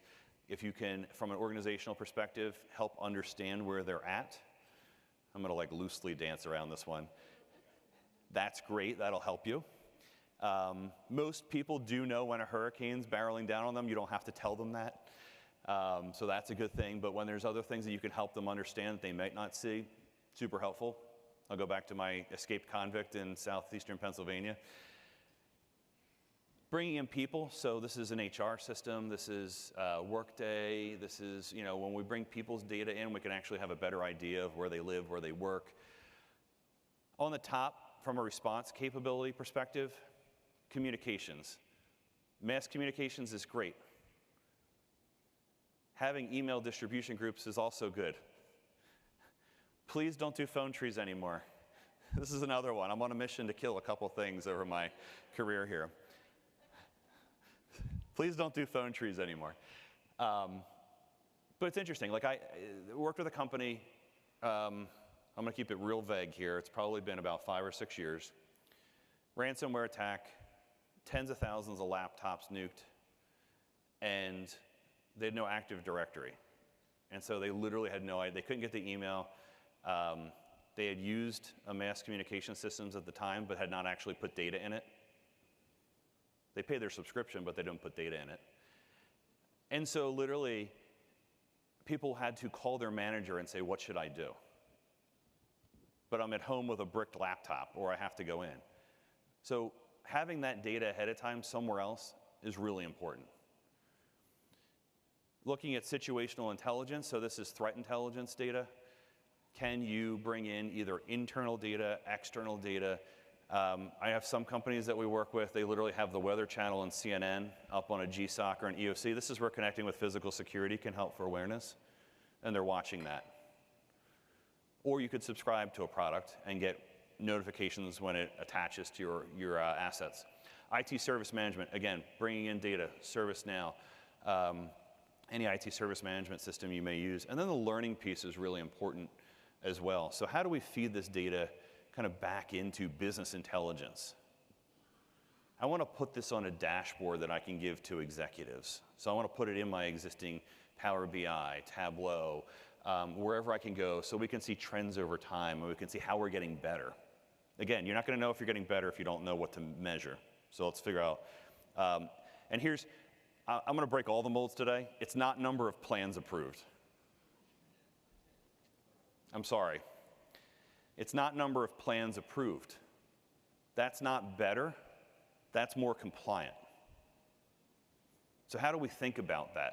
And I realize I'm making a big ask, but if you can help your organization be more resilient in a way that you can respond more quickly, that's more helpful. And so how do we feed that back in? Data lakes, data in both directions. And then risk management. So again, what do we learn and how do we go? When you work with your organization, and this is going to change over time. If anyone, my favorite part of physics was understanding when I took physics class, although you're probably like, I never had a favorite part of physics, was speed. Speed is a state of being. It's not ever constant, right? So it's like essentially how fast I'm going. You have to take the temperature, the speed of change of your organization at all times. It's really a good analogy. If you think about a car that you're in, if you're driving in a golf cart, it doesn't go very fast, or a bicycle, not downhill, and you're moving relatively slowly, you don't have to see that far ahead. But if you're in a car and you're going 100 miles an hour, I hope you're focused forward, because you have to see farther out. And it's the same thing with our organizations. The faster you're moving and the faster that change is occurring, you have to see farther ahead. And so we need access to the data. Data is really, really key. So I want to go through what enterprise resilience really looks like in practice.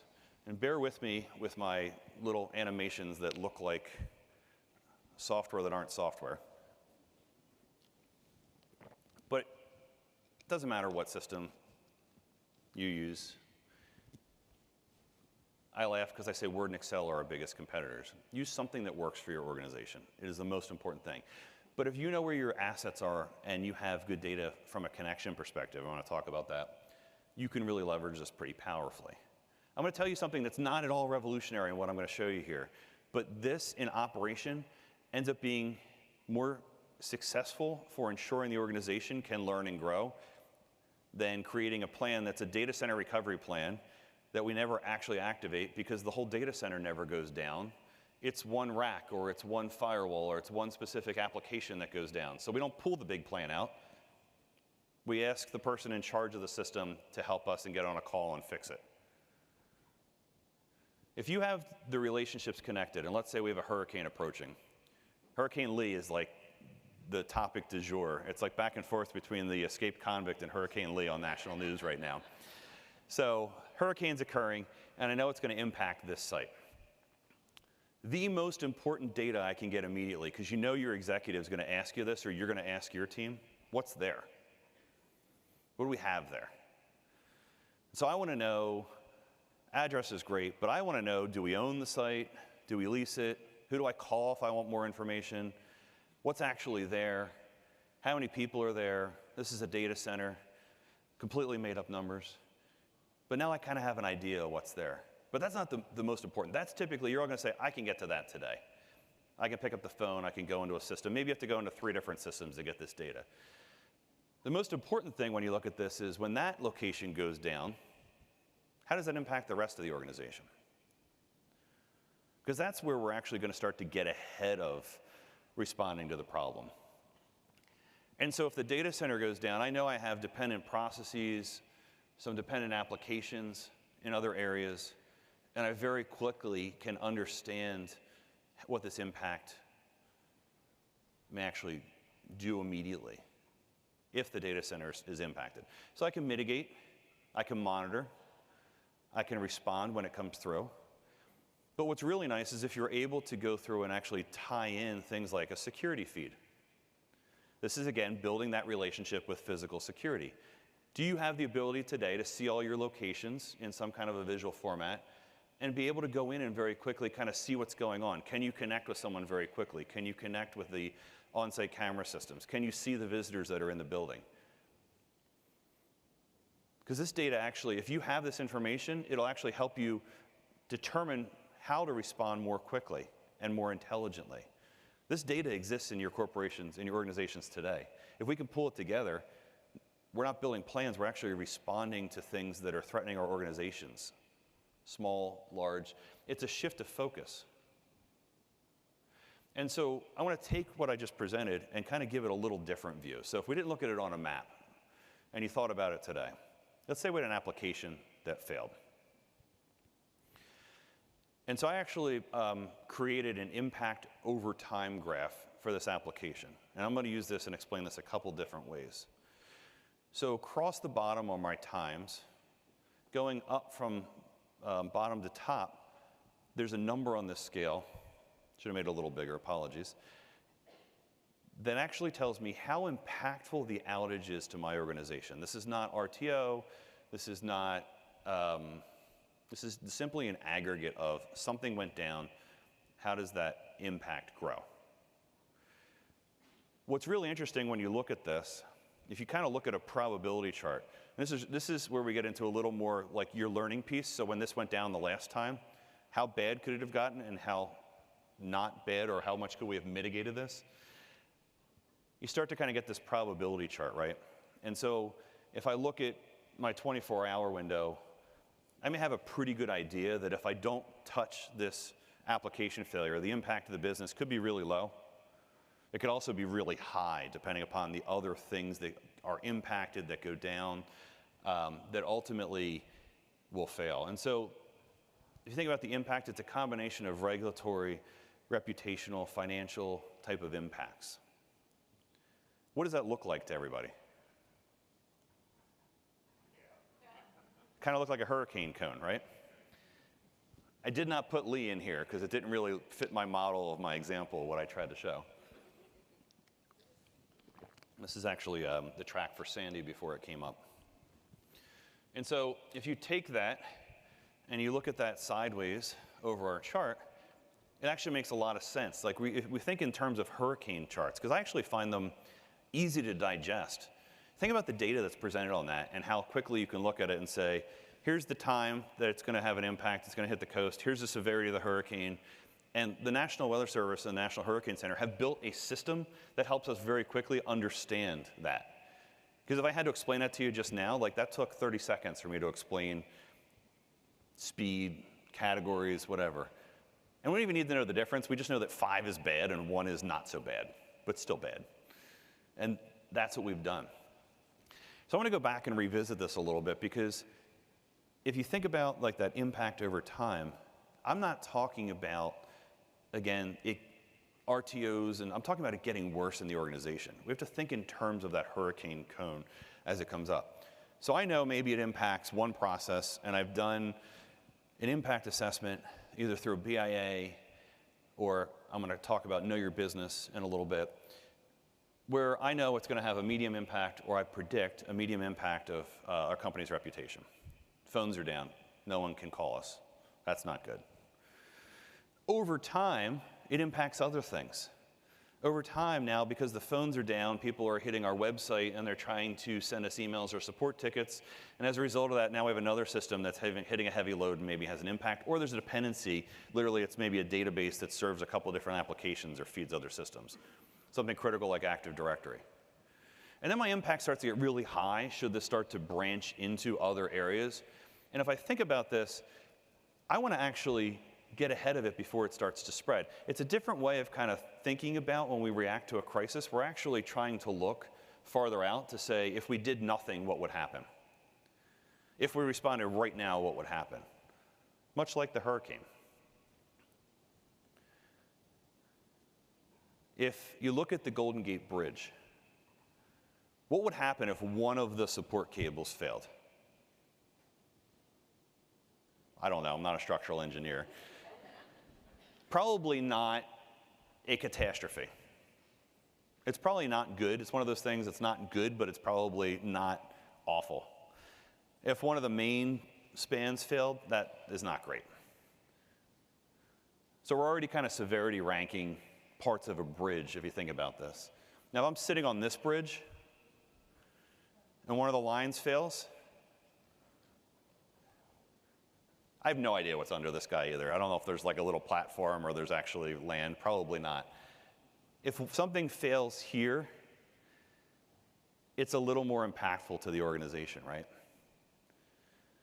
So when you think about this, the relationships between departments, between applications, between processes, between vendors, and understanding that, that's data we need to get up front. And I'm not telling you anything you don't know. And I'm urging you, put more emphasis on getting that data and building the good data that's up to date with relationships. That's going to help you more in the middle of a crisis than having some kind of pre-planned response that you may or may not follow. But I'll tell you, history shows me that you probably follow it maybe 55% of the time. And it's really hard because we're actually taking in life what are variables. There are infinite number of variables of things that can go wrong. But when we create a plan, I'm going to talk more about this as we go on. When we create a plan, we're actually taking what's infinite and making it finite, and we're putting constants in, and we're assuming that something's happening. It's really hard to take that apart and put it back together. But if we have good data, we can click through. We can get the data that's connected. We can get into key systems that we need to when we need to provide that data. Now, my last pillar here is communication. And so without good communications, enterprise resilience doesn't work. So building on personal resilience, individual resilience, building on good data, if you can't communicate any of that, you're not really going to get to where you need to get to. And so I actually want to have someone, I'm now thinking about, I got to make sure I don't have you look at the confidence monitor because you're going to see my next slide. I actually need 3 volunteers to help me with something here. Anyone willing to come up? 1, 2, anyone else? I'm going to pick somebody. In the back, look at that. We got a big wave from the back. Come on up for a second.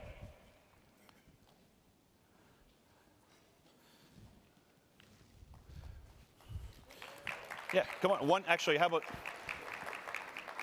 you come up, and I'm going to have stand in front here, if you don't mind. And then I forgot one thing here. I'm going to give that to you. Don't show anybody. If you saw it, don't look at it. I need a notepad and a pen, which I thought I could get right off the table here, but we don't have them right now. This might not work all that well. Do you have a notepad or pen that we can borrow? Sorry.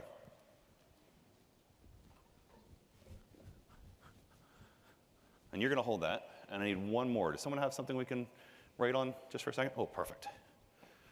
Thank you so much. Okay. Oh, I have 3 people. Okay. That'll work. I picked 3. So I kind of want you to stand up in the front on this table here because I don't want you to see my monitor behind me. You can stay if you want. Do you want to stay? I'll get you a notepad, though. I have one more notepad. Sorry. Thank you. I should have. See, I remembered my paper. I didn't remember the notepad. Thank you. Okay, so stand right up here on this table for me. Okay. Are you nervous? No. Good. Okay. Here's what I want you to do. I'm going to give you a piece of paper with a picture on it. Okay? I'm going to give you 60 seconds to explain to these 3. And if you're out in the audience and you want to do this too, pull out a piece of paper. I want you to explain to them what you see on that piece of paper. And then we're going to take a look at what they actually drew. But you can't show them the paper. You can only do it through words. Yep. And you got 60 seconds. Are you ready? Yes. And go. All right. Wait, I can't actually say what it is, right? No. Well, you can say whatever words you want. It's fine. Yeah. Okay, we're going to start out with a landscape rectangle, large left to right. Square in the middle of it. Oh, thank you very much. Square in the middle of it. We have a pyramidal structure starting in the middle of the square, going bottom to top. Point exceeding the top of the square. You're an engineer. Keep going. No. All right, tell me when you're ready for the next part of it. All right, we Halfway. good? We got one good. Okay. We are talking about 2/5 from the bottom of the square. There are 3 triangles. The base of it is the 2/5 mark.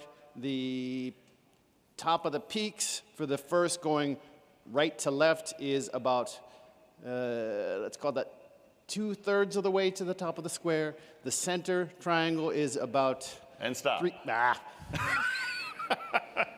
I was almost there. You're almost there. I was almost there. Okay. Yeah, let's see. Before we see, how did that feel for you? Cool. Cool? Yeah, it was fun. It was fun? Yes. I like that. Okay, people that are on the floor, if you can come back to the stage a little bit, you can come up or stand on the front here. So this was not easy, by the way. It was like a really kind of abstract. This is actually what he was seeing up here. How did you? So how did you do? See, that's not so bad. That's okay, actually, that's all right. so I can't show Yeah. otherwise. So we got some triangles off the box. Yeah, off the box. Okay. Yeah, well, yeah. And not too bad. So actually now, if I can borrow this for a second, how did that feel for you when you're drawing? Some of the terms he was using, I didn't know. Okay. So it was difficult to really understand what he was saying. To understand that, yep, it's all good. So I heard, as I said, you're an engineer. I heard engineer speak. And I'm not an engineer. You're not an engineer. I'm not an engineer. Okay, that's fair. How about for you? Well, he was describing mostly geometric items, so that's kind of what I was going, was just drawing off the geometry. The geometry. I was drawing geometric. I just wasn't sure where going 2/5 of the way down and don't tell me fractions. You know what I didn't say? I didn't say the triangles were in the box. Duh. This is like when my wife says, someone will tell you, exit the building in the northwest corner, and she's like, I'm already done. I don't know where the northwest corner is, right? Yeah. I can do north to south, but don't tell me to turn left. No, yeah, exactly. Left. Yes, there's left. Yeah, L. exactly. How about for you? Let's see that for a second, sorry. How did it feel? Same? Yeah, same. Confusing a little bit when he started doing dimensions and sizing and that type of stuff. So. Okay, awesome. Thank you all for coming up and doing this exercise. Appreciate it. You can keep that if you want, or you can leave it. It's up to you. So, in a lot of it, look, I don't know if you learned a lot from this, but it's really interesting because for me, I learned more from what the people drawing said. So if I create something that's really abstract and I don't use terminology that's accessible to everybody, and I compress it into a really short time period. So I actually gave them a lot of constraints here, right? I gave them a somewhat complex task, and I gave them a lot of constraints of 60 seconds. I felt bad because we talked a little bit during the 60 seconds too, so they lost like 5 seconds. But this is something that you have to think about when you're communicating with people. If you're giving a message that's easily understood, if you're giving the right message at the right time, how are you delivering that? I'll show you an example of not giving the right message at the right time or not communicating well. This was one I saw over the summer. That was just a nice little treat, so I had to throw this up here. A lab had the refrigerator turned off because it was beeping, and the cleaners decided to go and turn the breaker off because the refrigerator was beeping. Inside that refrigerator was actually 20 years worth of work on photosynthesis that was poised to revolutionize solar cell technology. So they essentially estimated the research at about $1 million worth of research, and the part I didn't put in here is taped to the front of the fridge was a note that said, refrigerator beeping, do not unplug. The cleaners that came in did not speak English, and they didn't read they could not or did not read the note. They didn't unplug it, they turned the breaker off. Good point. Maybe that wasn't clear either. Yeah. So when we don't have good communications, this is what can happen. So I want to take and kind of map this into where we're at today and talk about, in my little over 20 years of experience, kind of what I've seen, and a lot of this probably is going to resonate with you, I hope, of resilient systems. When I say system, Again, I'm just going to reiterate, it can be software, it could be just your internal process that you run, whatever it is. But there's really been 3 generations of evolution of systems. So first generation, I just got into the space and people were printing out binders and throwing them in their trunk or on their shelves. And so we remember that. And that was great when we didn't really have cell phones. We had like pagers kind of like right into cell phones. There was no text messaging. People didn't change their numbers that often.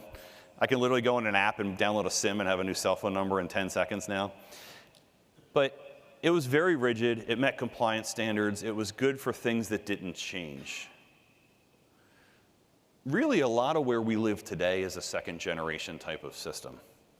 And so that system, I hope all of you integrate business continuity and disaster recovery and business and IT in some way in what you do.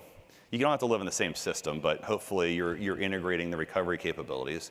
But you're doing that. You're generating plan documents. You have the capability to do some recovery in the system you're doing, but you're probably opening a Zoom or a Teams or a WebEx and managing it that way.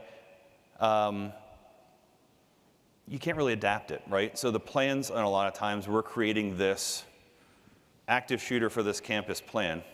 That one actually may be useful, but maybe they're just in one part of the campus. Maybe they're not in that campus and we didn't get to the other locations, so now we have to figure out what the response strategy is.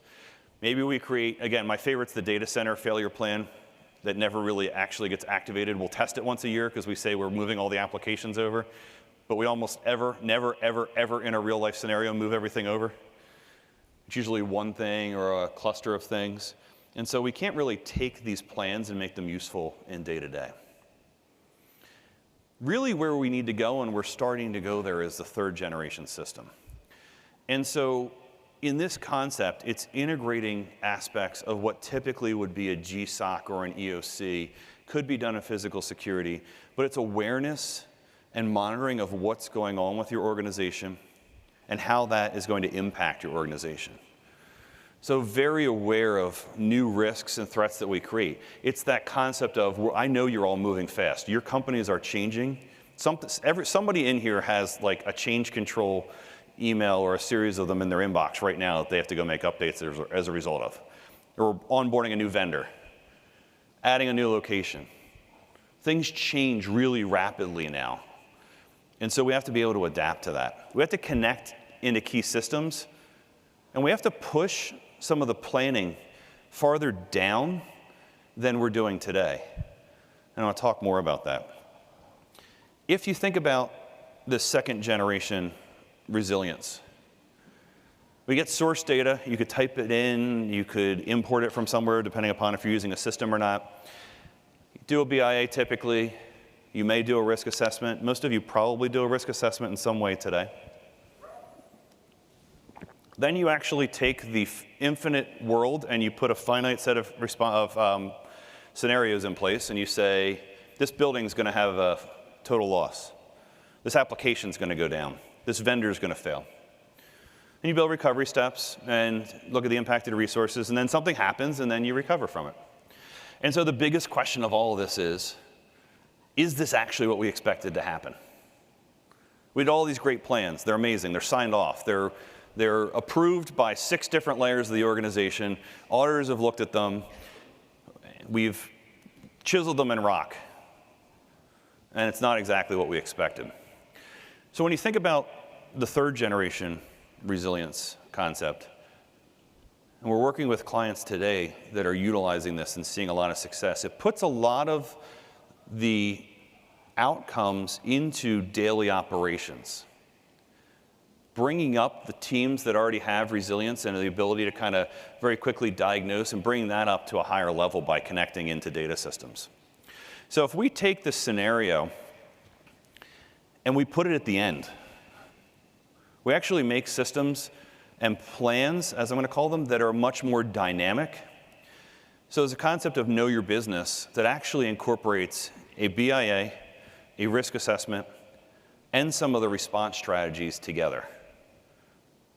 If we do this in a fashion where we're doing it for specific components, like a location, an application, when you look at locations, it's really easy. You start to kind of group things together, and you say, well, there's only really one of 4 things we're going to do in a location. We're going to do nothing. We're going to monitor it. We're going to shelter in place. We're going to evacuate. So that's really simple. So now, like, based on what scenarios would you actually do those 4 things? I can start to map that out in a way that makes sense. And I can build recovery steps and impacted resources and kind of take that more dynamically. So when the response happens, I go back and I say, this application's down, and I look more at the data and the dependencies and not what we thought we were going to do 6 months ago when we considered this application might go down. It's a little more fluid in how you would respond, but there's certain things that we know we're going to do. And so the emphasis here is more on relationships and good data on the front end, and essentially building the response dynamically on the back end. And so if you didn't catch it, the big difference between the two of these is we actually take the plan and the scenario and we put it on the backside of response.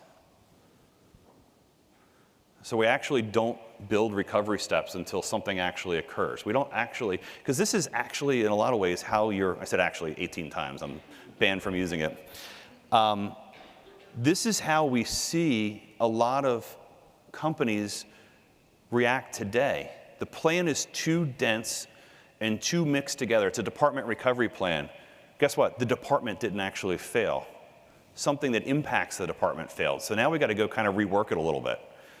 And that department, guess what? They're going to figure out what they need to do on their own. You want them to think about it ahead of time, but they're going to be, if you build resilient people, they're going to help figure it out for you. And a lot of times we do that more often than we want to admit. We're not actually pulling the plan out and following it. Good or bad, Lisa? I think I hurt the heartstrings of you because you're like, my work went into the plan, my love went into the plan. When I bake cookies with my kids, they always sprinkle a little love in, right? You know, I think about that. But did we help our organization actually be more recoverable, be more resilient? I love this quote by George W. Bush. You don't choose which challenges come to your desk, you decide how to respond. So you can create whatever scenarios you think you might have to respond to, and it's the one that you don't expect that's going to happen. It truly is. An example of this the other day, I had to take a picture of this because I literally was sitting going to work, and I'm in the middle lane to go straight, turning lane to the left, and I looked up because traffic was backing up into the intersection. And there's a propane truck filled with a single tank of propane in front of me, and the old Blue Rhino pulled in next to me. Which, if you don't know what Blue Rhino is, it's 20-gallon tanks, or 20-pound tanks of propane in the whole truck.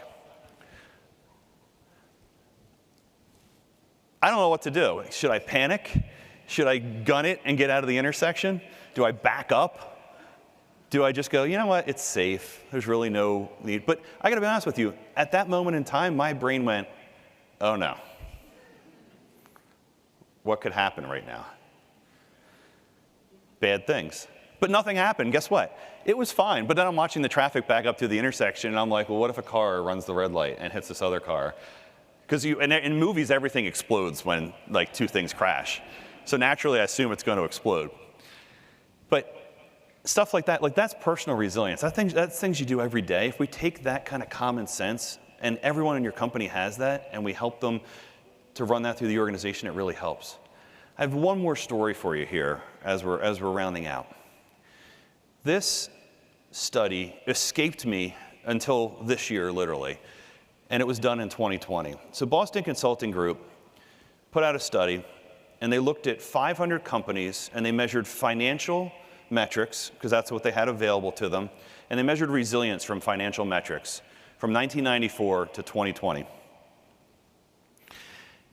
Going up the left side is how well the company performed financially in good times.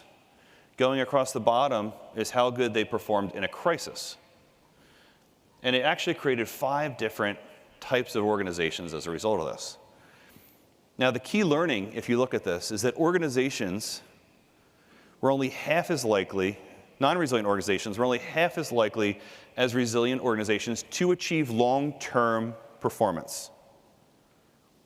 I'm going to talk more about that as we go. The other aspect is, from a financial perspective, an organization actually had to overperform 8% in order to meet the growth of a resilient organization over time. They couldn't catch up. And so this is actually a chart over time of something occurring. So if a shock occurs, and they looked at financial data only, so this is what they had available. They didn't have more operational data than financial data. Resilient companies actually helped lower the shock to the organization. They recovered faster because time is on our x-axis, so they actually bounced back faster. And what do you notice about the green line farther to the right than it is on the left?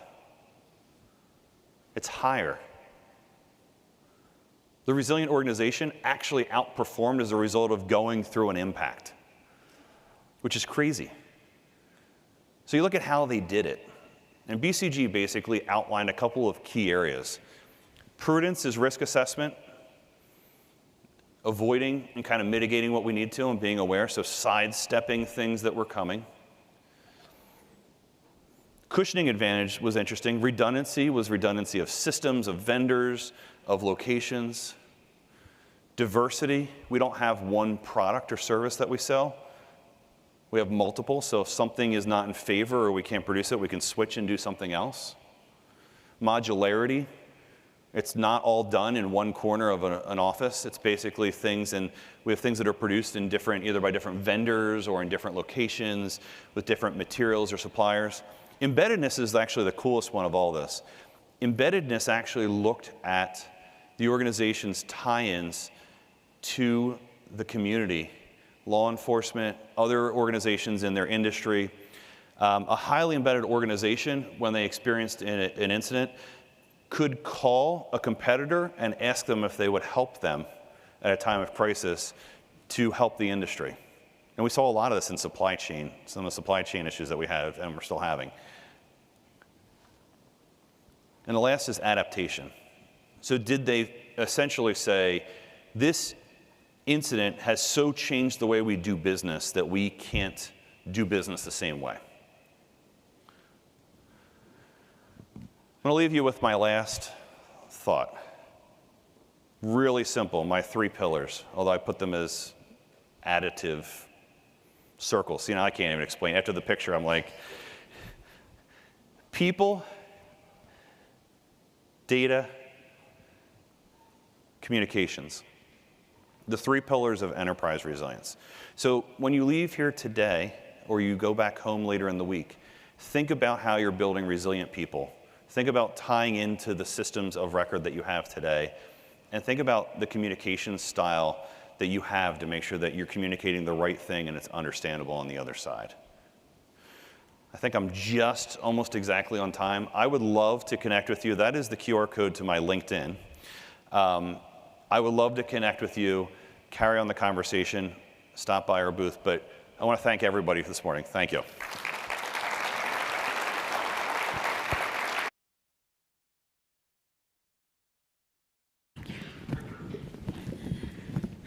Awesome. Thank you, Frank. Just in time, we are going to head out for another 15-minute break, and then once we come back, we'll start the final general session for today, and then we will break into our breakout session. So we'll see you back in 15 minutes.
DRJ, please find your seats. The show will resume in 2 minutes.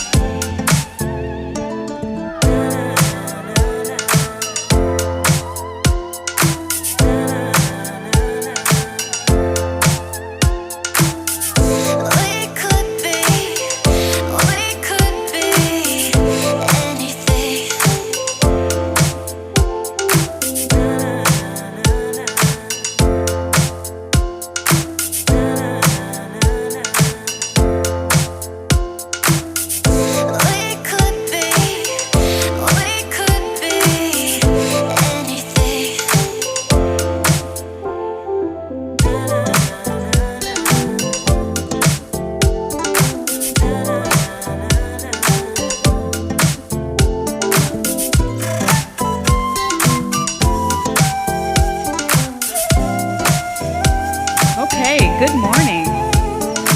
Are we still live? Good morning. Woo! All right, let's get some hand claps going. All right, so we are gearing up for our final general session for today before we do our breakouts. And I'm excited because I don't have to introduce the moderator because you just heard from him. So this session is going to focus on how to get a seat at the table from a resilience perspective. And so there's going to be a lot that is discussed here. Without further ado, I will bring back up Frank Shultz and he will introduce today's panelists. Give them a round of applause, please.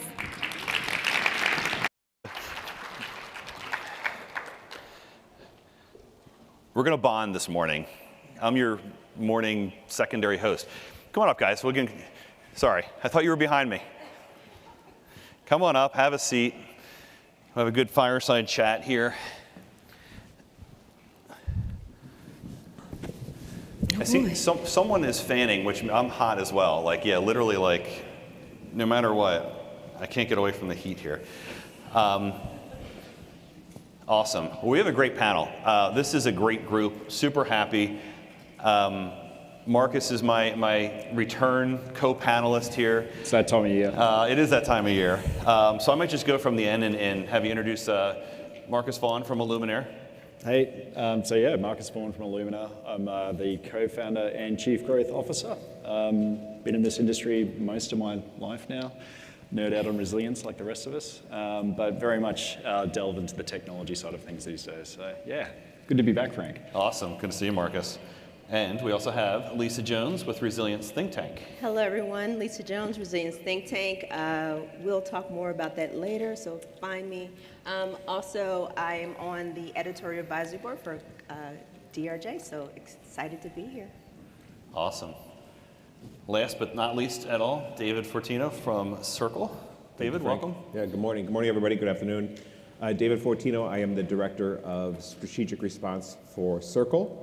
And I'm also a leader on the Global Security Pride Committee through OSEC as well. So we'll talk a little bit more about that.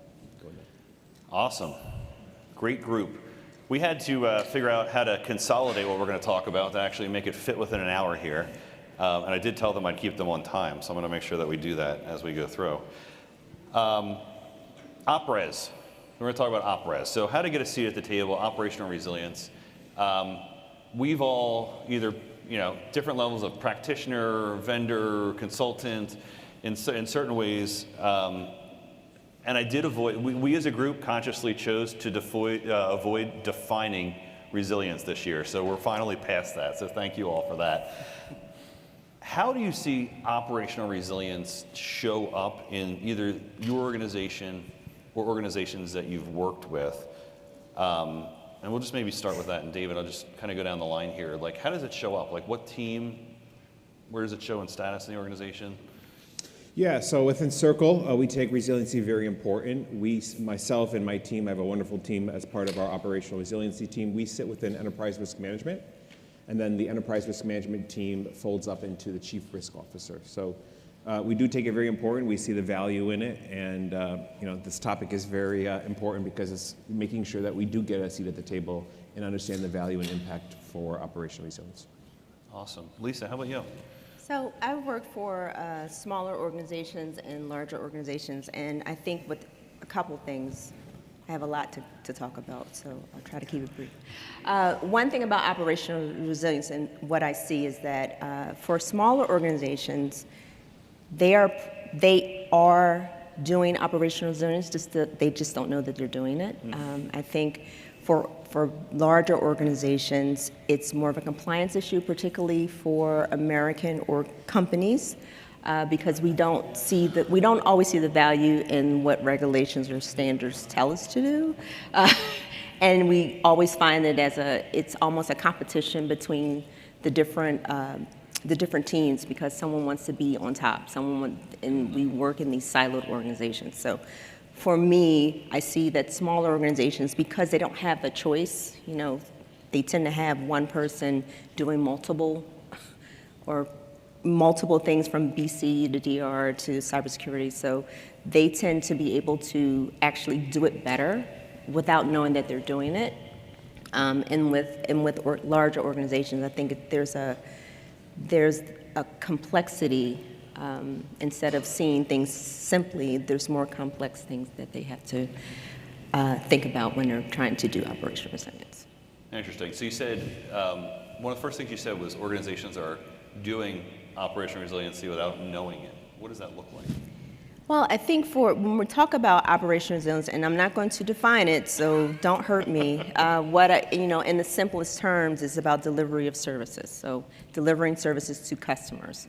And whatever that service is, the product, whatever that product is, what is that end-to-end process from the time it leaves your organization to the time it gets to the customer. When you're in a smaller shop, you have people who are understanding what that process is. When you have a more complex shop, you have multiple touch points. And how do you identify that? That's always a harder part. And depending how large your organization is, and if you're not talking to each other, that's not always a good thing. Good communication. Good communication. Did you just talk about that? About data and communication? Yeah. So those are some challenges when we talk about operational resilience. Makes sense.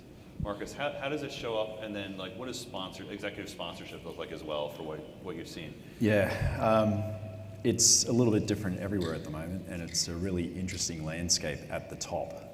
So I'm going to talk from my experience in working with customers and organizations. Obviously, I've got a pretty funny accent. I deal with organizations all around the world. It's primarily so far been driven by the Bank of England first. Now, APRA in Australia is driving really hard to have it essentially folded in by July 2025. So it's kicked off obviously from a regulatory perspective, but I think what's really interesting in terms of that executive sponsorship at the top, that's really interesting and that's changing.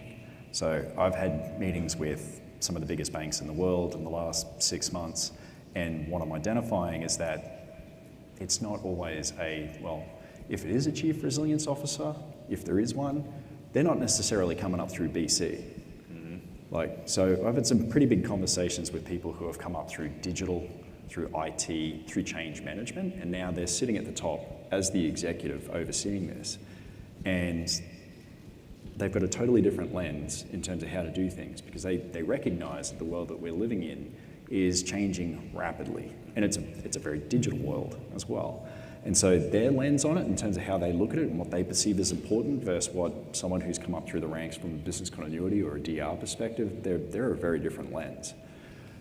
There's also a really interesting convergence happening at the moment between security, historically physical security, and digital security. So we're starting to see some of that converge and own a lot of resilience as well. So there's a real mix between resilience going up through to that point before enterprise risk and ending up at a chief risk officer versus those that are going up through security now, enterprise security, not digital security versus physical security. And again, these people have come from different backgrounds. They're not always necessarily a BC practitioner. So they don't care about what we did 5 years ago. They honestly don't care. They have to sign off on something, and so they have to understand, do we have an approach, as getting that seat at the table, do we have an approach that is going to continuously change as the environment around us continuously changes? Because once you achieve operational resilience, it doesn't finish. No. Like resilience, It's not a destination at all. it is We've not a talked about that destination. before. It's not a This is, destination. the world around us changes, so we have to continuously change with it. That's being resilient. So yeah, it's an interesting landscape at the moment, and it totally shapes how you turn up and have that conversation, which I'm sure we'll get into. Yeah, absolutely. I'm always interested in this. How many people in the audience have resilience in their title or the name of their team? Raise your hands. We should maybe about a third. It's always interesting to see the number is going up year over year as we're rebranding. Are we doing things differently? I hope so. I hope so too. So I thought it was If interesting, you think Marcus. so, go Yeah. on. But I'm sorry, did I say that? I'm sorry. No, not at all. I did hear your gasp when I said throw your plans out, basically. You said, Marcus, it's kind of interesting. You said how the leader rises in their background gives them a different lens for how they will react. And I'm interested in the panel, and Marcus, if you want to go first, knowing that most people here are probably BC or DR focused or in their background, how do we approach someone who might have come from digital transformation or might have come from another area of the organization because they see what we do in a different lens? To your point, they don't care what we did 5 years ago. Yeah. How do we make kind of a dent and an impact there? Yeah, I mean, for the today and tomorrow's landscape, I'd be folding myself into as many, sorry, not to compete with resiliency conferences, but conferences outside of just resiliency, right? Yeah. I think it's around expanding your knowledge into those areas. For instance, speaking with someone whose title was exec manager of something, it wasn't resilience and it wasn't risk either. It was interesting sitting down here. Again, we're talking about a major bank. He'd come up gone through digital, gone through change management, hadn't really done technical resilience one way or the other. Got into the seat, had a look around, spoke with the team, and changed the team because he didn't see enough forward-thinking approach to that. And so if you're not thinking about where the world is heading and how to apply your process in a much more systematic, continuous approach, that is going to keep up and leverage technology as a force multiplier, because you turn up and you say, hey, listen, we need a head count of an extra 10,000 people to do resilience. It kind of feels that way with operational resilience, when you talk to some of the major institutions. You're going to get shot. So you need to think about how do we essentially apply the technologies that we have around us to the problem that we're chasing and shaping to make it systematic, make it continuous. And on the way through, I would also say, make sure you're building your soft skills, because you need to win hearts and minds along the way. Because if you're just turning up with a stick, like the regulation stick, that's a hard road. That's a hard road. And listen, I'll say, some of the most forward-thinking organizations I work with from a resiliency perspective aren't regulated. And they still do it. So don't get me wrong, there's pros and cons to regulation, and having that backbone of we have to do it certainly helps get things started, but you also have to win hearts and minds along the way. I just want to add to that, and you're definitely right. I mean, organizational resilience is more than just a regulation. It's more than just this thing you have to implement. It's a whole culture shift of how your organization does business, how your organization understands the process of what you're delivering to your customers. It's not just a singular focus from one team or one team within your organization. There are multiple teams that need to work together and collaborate. So, and you have to be more proactive and less reactive. And from a business continuity perspective, we tend to be more reactive, even though we're proactively making plans and we're proactively training. We're still reacting to a disruption. Yet, through the whole operational resilience lens, it's all about being proactive, and it's all about ensuring that you are starting your business continuity lens in the beginning of a process, when you're bringing on a vendor, when you are looking at a product, when you are starting a new service. All those things have to be in the beginning, which is very different than what we tend to do. Lisa, you mentioned a word that sort of sparked in my head, proactive. So I'm trying to come to the table and saying we are no longer, resiliency that is, we are no longer a defensive strategy. We are a proactive advantage. And I'm trying to get leadership to sort of buy into we could be a competitive advantage, not just to be able to respond to things. But the question earlier about the background and the lens of that particular executive, understanding where they came from is very important. Do they come from a regulated environment versus a non-regulated environment? I now work in a regulated environment. My prior role was in a non-regulated environment. I got to be a lot more creative sort of in the non-regulated environment, and the C-suite saw resiliency as a much less compliance function, obviously, and then now in a regulated environment, I'm trying to stress that we are, yes, we're going to follow the regulators, yes, we want to minimize findings, but we want to be that proactive approach. If I could share a kind of a soft spot. My previous role, I was referred to as like the weather guy, and that would be like a knife. Another hurricane's coming. Like I'm not just the weather guy. Resiliency, like if there's an application down, it's IT. Like I'm trying to show the whole big picture, and then they'll whisper like, but you're all monitoring Hurricane Lee, right? Yes, I'm monitoring. But it's trying to change that vision of not just being, especially in crisis management, we're not just that tied to physical security or tied to a hurricane. We really are trying to implement that enterprise-wide approach, especially in incident management. I love that. I might actually take that. What does it look like day to day then? Because you kind of highlighted a couple things, but like, what does operational resilience look like day to day? Because sometimes it feels like we're going to run a project and it's this long-term thing, and over the next 5 years we're going to implement operational resilience. Day to day, it's a little different, right? Yeah, for sure. And you obviously need to have a strategic mindset and have that vision as what the maturity level will look like. But it's mixed. It's mixed meaning, yes, you need to have that plan. And you mentioned earlier, people don't really use the plan, but they sort of do what they're normally used to doing. And I agree with you. That doesn't mean planning's not important. Planning totally. Because you're thinking through it ahead of time. Exactly. I once had an executive say, well, when was the last time we used one of those plans? And I said, probably never. We might never use one. But that doesn't mean planning's not important, because we need to sit in a room, we need to actually put pen to paper and be on the same page, so when we have to activate that plan, we know what we're supposed to be doing. So what was your question up front?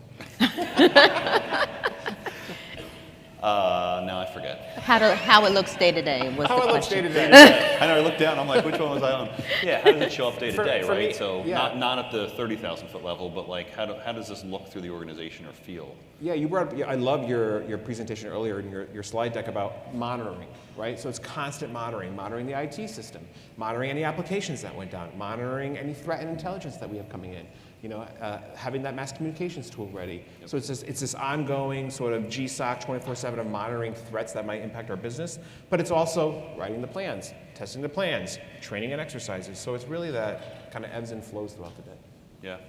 I feel bad I can't reference the earlier speaker now, so thank you all for doing that. Lisa, how about you? Like, what does it look like day to day? I'm just going to say ditto. Ditto? It's pretty much the same. I mean, it is what we're, like I said, we are doing this every day. Organizations are doing this every day. We're just not putting that Operation Resilience title on it. I mean, I guess in the broader terms, maybe if we tell our organization we're doing business resilience, they'll understand it a little better than this operational resilience thing, because they think of it as a regulation.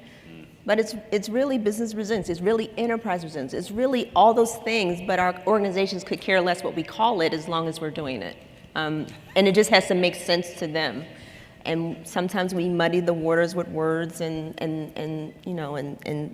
nomenclature, but in the end, that's what we're doing. So I think, and for us, this room, everyone's a practitioner. We all have this view of our organization, this bird's eye view of what we do. We all know the inner workings of this team or that process. So our job is to really be the champions of all of that, and put it in the term and the culture that fits your organization. So if your organization is a very regulated organization, they understand it a little better. If you're a very loosey-goosey type of organization, you'll call it something different. But it has to fit. Ultimately, it has to fit your culture, and that's what operational resilience is all about. Is building that into your culture. Makes sense. Marcus, anything you see show up day to day when companies implement this or that works well? Yeah, I mean, keywords that Lisa dropped there that resonate a lot is it has to make sense to them. Has to make sense to them. If it doesn't make sense to them, it's not going to happen. And the other piece is culture. And I think that is a game of repetition. Culture doesn't change overnight. Culture takes turning up, getting people to have light bulb moments, shifting their mindset, making them think over. This is not a once a year training session to make the finals. Like, this is you got to turn up every day. And so I think, and again, to get that right, given the size of the challenge we have, the pace of change that we're experiencing, like, it has to be repetitive. It has to be a systematic process. Because if you're just trying to do that, like, people power of like a team of 3, 5, call it 10, like, that's a lot of ground to cover using a manual approach. So turn up, engage heavily, make sure you leave the room. People have had a light bulb moment. I think change the culture. It takes time. But the one upside to the operational resilience. Okay, it's probably more than one upside, but the one upside. The one upside. This is it. Sorry, giving too much credit. No, but the thing that I do like about operational resilience is that it does make you think about customer. So it puts customer first, and I mean that, you know, on an individual but also a societal basis, which is great. So that helps create an alignment around, you know, what people like. Why are we here as an organisation? It's typically to serve our customer. All right, so and to make money. Yeah, I want to make money, but to serve a customer, to make money. To make money, yes. Obviously, a virtuous cycle. But so people who don't get it, you can always have a conversation about customer. So, you know, John and Mary need to get cash out of the bank because they need to buy food and they need to pay bills. You can bring that back to that not happening and what their influence and input is into that and why that's critical. Again, you're kind of following that chain of like how they fit into the broader scheme of getting that. So there is an alignment piece there that operational resilience can help with, but again, you've got to drill that in, day out. No, it makes sense. My team knows I'm known for being in a half-hour meeting and 20 minutes in, I say, why are we here? What are we trying to accomplish? But I've now lost 20 minutes because I'm like, what are the outcomes we're trying to achieve? And so I think a lot about like, what is, and you started to hit on it, Marcus, like, what are we trying to achieve, the outcomes with operational resilience? Because we'll talk about it, and if I have to do it, if I'm regulated and I have to do it, it's going to be good to do it. If I'm not regulated, I don't really have to do it. What would it help? And I don't know who wants to... Yeah. Go back down the line. Like why? Like you stuck to some of the outcomes, but like why? What are we trying to achieve? Do you want to start? Or? Yeah, sure. You know, we're trying to protect the employees, protect the assets, protect your customers, protect the financial stability of the company, and minimize impact. And it's like, okay, great. You said a bunch of fancy words that mean what? Frank, I keep forgetting your question.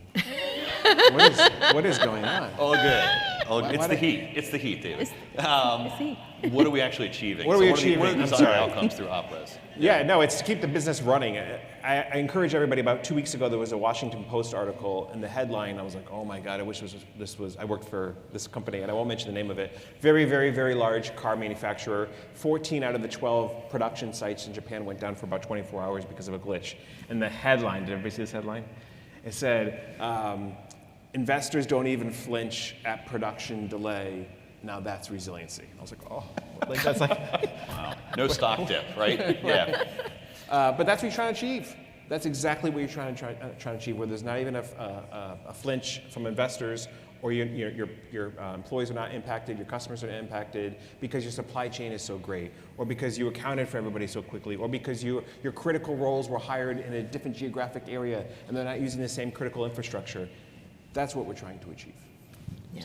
And I just want to piggyback on that. And I think for organizations that say, well, we don't really have customers, like we all have customers. That's kind of internal or external, but yeah. Just because they're not external type that you see, they're not buying your T-shirts, but you might be supplying the cotton for that T-shirt. I'm just saying. So when we explain it in those terms, it's particularly about keeping the lights on and keeping not going out of business. I think it's more understandable than instead of talking about on page A of this regulation you must do X, Y, Z. And that's where we lose people. So when we keep it simplistic enough, I think it's easier digestible. I think boiling that to the top, like one of the earlier projects I worked on in my consulting career is a quant risk project in a team with a telco that were measuring business interruption. And we knew down in the minute, like how many thousands of customers you're going to lose when you have an outage. Like just not, and it's not great, obviously, but you know. And so, what are we trying to achieve? Again, with operators, we start putting that focus on the customer, and you need to articulate, well, this is why we need to do this. And you boil that to the top, and people say, yeah, we're going to do operators or not. And you can explain that, okay, so it's really going to help us make sure that we don't lose X thousands of customers through an outage of Y time. Park whether you're a telco or not, it doesn't really matter. What does that mean in terms of impacting their deliverables, their outcomes as an organisation in terms of that translation? What's in it for me? Like from a executive perspective, like why should I care? Because there's a lot of people in this room have probably been in meeting rooms before, trying to do a BIA, and someone has walked in and said, why am I doing this? And then when you extrapolate and it gets worse, their boss comes in and says, you're not talking to any more of my people. Like that's a problem. Right? And that happens. Yes. Like that actually happens. That's not great. But when you're able to translate it back to a language that they understand from the impact perspective and why we're going down this path to get there, and then, yes, what resource do we need to do that? And like I said, you're going to go and have that resource conversation. It better not be a very manual, archaic approach to it, because that's not going to stand up in the world that we're going through at the moment. Yep. Like, the executives are looking at a very holistic picture of how the world's changing, how things like AI are starting to, really get their way in the spotlight at the moment, how our ecosystem has totally changed, what third and fourth party risk looks and feels like. So, yeah, you better be going with a new approach. Yeah. And also, organizations that are regulated by operational resilience, it's easy for executives to understand the punitive damages that they will receive if it's not, if not in place. Easy to explain. Dollars are easy to explain. Yeah. But for organizations that don't have that, it's probably easier to understand your customer reputation taking a nosedive. They're always about, they'll jump on that first before anything. So those are some tactics you can use, but for, like I said, for operational resilience, and that's those organizations that are being regulated, the executives are responsible. I mean, it pretty much is prescriptive in that way to say, you're executive of this company, you are responsible, and you will be charged. And there have been so far, enormous amounts of money to certain organizations that this has happened to. No, it is amazing. I mean, we talk about kind of the benefits of it, but who do you think, and I'll go back to you, Lisa, on this, implementing operational resilience, who does it benefit the most? Ooh, that's a loaded question. Who does it? I mean, ultimately, it benefits your customer the most, obviously. I mean, that's the focus. I think for just an organization, just in general, your stakeholders, your investors, I mean, we don't want them to lose money, I mean, pretty much. And if the company tanks, what's going to happen? I mean, your investors lose money, your employees have to, are let go. So there's a lot at stake when you are not meeting, when you're not resilient. We all see that. We see that during Hurricane Sandy and those organizations that couldn't recover and went out of business. We saw that during the pandemic when people had to shift the type of work that they did, and they had to furlough employees because they didn't know how to pivot or couldn't pivot. There were some organizations that just could not pivot. Our restaurants who had to close because they focused on butts in seats, not getting food to people. And if you weren't able to do that, unfortunately, you took a heavy hit and a heavy loss. Definitely. Marcus, David, any thoughts on? Lisa, you hit it pretty well, but I don't know if there's Thank anyone you, else I you would appreciate say. that. Yeah, thank you. It's my turn to say ditto Yes, to Lisa. yes. I think it impacts all critical functions across your organization. So everything from talent, duty of care, responsibility to protect your employees, technology, IT, cyber, physical security. It really does, if you do it right, I think it really could impact across the organization in a positive way. It's just ensuring that you're sort of embedding yourself in those business functions and getting the value out of those business functions. But I wouldn't say a sole role or a sole process or function, I mean. It really, if you do operational resiliency effectively, it's the entire company, it's the entire enterprise. Yeah, I mean, obviously us, right? That's the whole point, is to protect societal downfall and major impacts by ensuring that the organization, then the industry, and everything surrounding it is resilient. I think there's, the cynic in me would say there's quite a few consultancies probably doing very well out of it as well. But I think realistically, the one thing I am seeing, which is really good, is a lot of organizations in the financial services space in particular getting together and comparing and contrasting around how we're tackling this issue. So there's a huge amount of collaboration in industry. Yeah, I mean, certain things you probably can't share, but I've been invited into a number of forums now where it's Chatham House rules, and they're having some very big conversations around tackling this and opening up that conversation with the regulators as well around what's realistic and trying to get some more clarity on some certain things.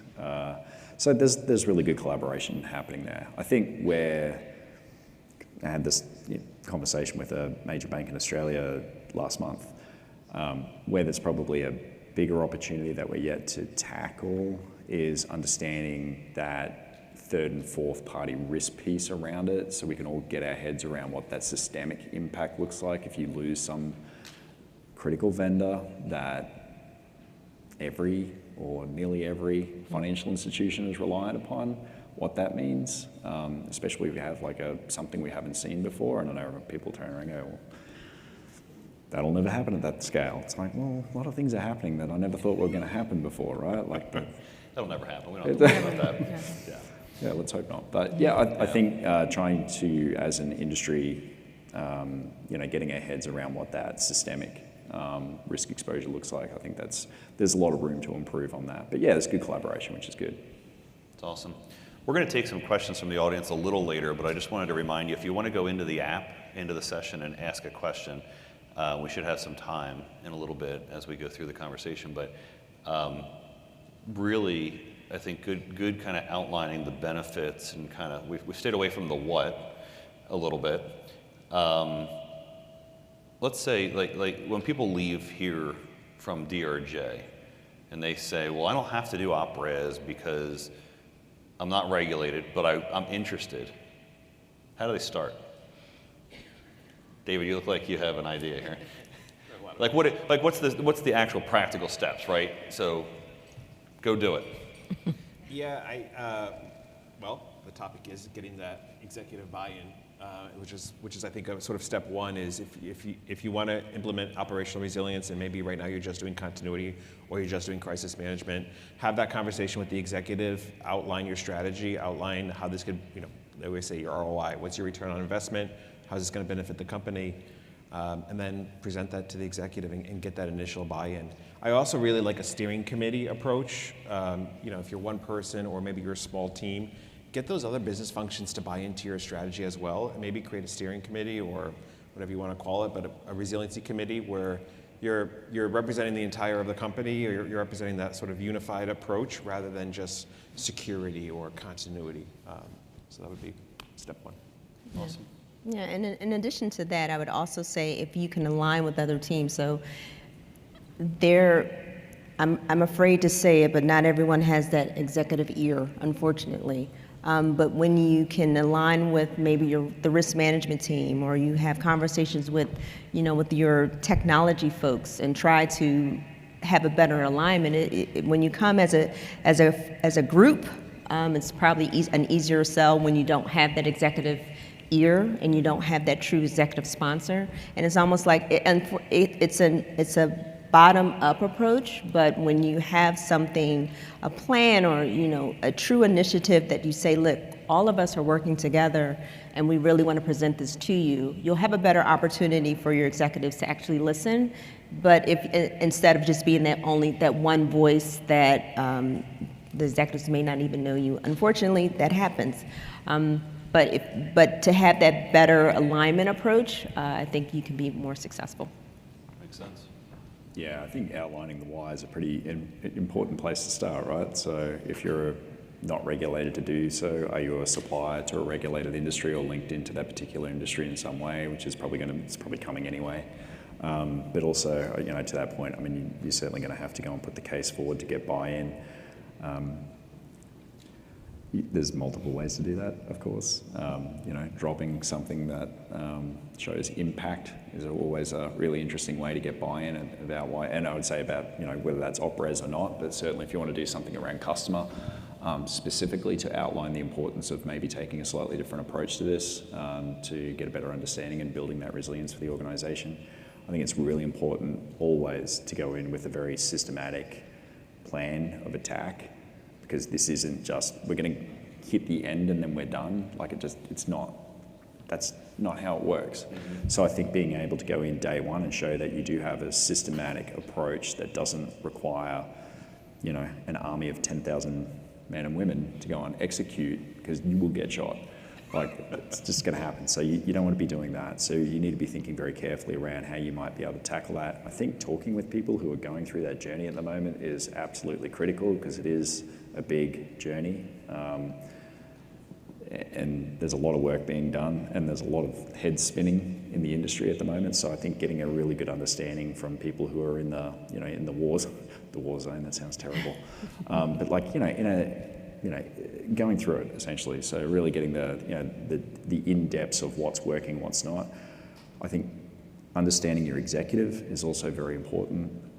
Who are you actually putting this business case to? Like, as we spoke at the start, right? Are they a practitioner by trade? Are they a CRO? You know, that's a quant guy or girl. Like, okay, take the numbers. Are they digital? Okay, show a very digital approach to this. Like, and how does that fold into the, you know, the culture of the organisation?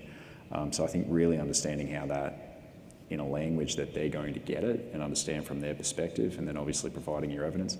I think having milestones is really important, and saying, hey, you know what, this journey is going to take X amount of time, it's going to cost us X amount of resource, but these are the things we're hoping to achieve along the way. And then being able to report as that obviously goes back, so you can show progress, because you need quick wins. Because executive teams change. And other people will come in and go, what the hell is this? What are we spending all this money on? And if you can show progress and quick wins around what that looks like, even if there is no change at the top, you're going to have that continued support to essentially go forward, which again is critical. So that'd be, yeah, I guess some thoughts, but I would start and go and talk to an organisation that's going through it, because that's, it'll be enlightening. Yeah, I do love that point you made about, you know, how the executives receive or communication. You know, what is their communication style? Because when you can reach them on that level, then they can receive the information better, and that's part of emotional intelligence that a lot of people should be practicing. But, and also, like, how are they pitching this to the board? Like, how do you fold it into the, like, we're doing some work at the moment that is really around that, designing a succinct reporting for resilience that is literally going to go in front of the board. Like, we're starting that process, because it's not just the exec at the exco, it's the next level up who want to look at it probably at a traffic light level. Like, really succinct, very clear message of what's going on. So how is that going to be received as well? And again, if, hey, they've got to sign off on it, they're going to want to know. No, makes sense. This maybe is a speed round question. Start with you, David. I'm trying not to kill the camera guy, because I was walking around a lot in my last session and he was following me around. What percentage of organizations are implementing some version of op-res today? In a specific industry, we talking broad? Broadly. I have no idea. More than half, less than half? Oh, I would say less than half. Less than half? Yeah. At least from the definition that we're talking about today. I know we talked about some, you said, Lisa, some companies are doing it and they don't even know they're doing it, but from a structured environment that we're talking about, I would say less than half. Less than half. yeah, Lisa? I Good. definitely would agree that less than half. Less than half? Yeah, I mean, we're looking at major, it's usually those that are being forced to at this point in time by regulation, like I would say, like if you want to go to the true, I guess, definitions of it. So global organisations that are regulated to do so, we're certainly seeing a lot there. it's coming in Australia. It's been in consultation for a while, so nearly everyone in the financial services industry, it's coming there. Well, I mean, I don't have a lot of conversations with organisations outside of those regulated zones that are saying, yeah, we're putting the case up to do op-res. It's few and far between at this point. At this point. But like, let's keep in mind. What's the holdback, right? So yeah, what's the holdback? Let's keep in mind, like, operational resilience, largely driven from the Bank of England. Like, that's a March 2025. Like, guys, we've got to be ready to go. So it's still new it's to your point, Lisa, it kind of isn't, but in terms of like defined structure, this is our approach to op-res, kind of is. Yep. So like it's still a journey that I think a lot of organizations are going through. So yeah, it's not everyone's there yet. And I think to that point, there'll be a flow-on effect thereafter. A lot of those organizations will have gotten their head around it and have built systematic approaches to it, be able to show what the ROI is on this. And I think after that, it will flow on. Or it won't. Something else will come out. But that's not a bad thing. Like, let's keep in mind, like, we're doing this because we've looked at it and gone, hey, we really need to start thinking about societal impacts because we are totally interconnected as a society now. Like, the digital ecosystem has forced us to be absolutely intertwined in every single way. And so we do need to think about the societal impacts of resilience of major organizations. And so that forces governments to go, we need to protect people. And so, yeah, I'm going to put some regulation in. And Bank of England's a pretty hard regulator, right? Like, that's tough as nails style regulation over there.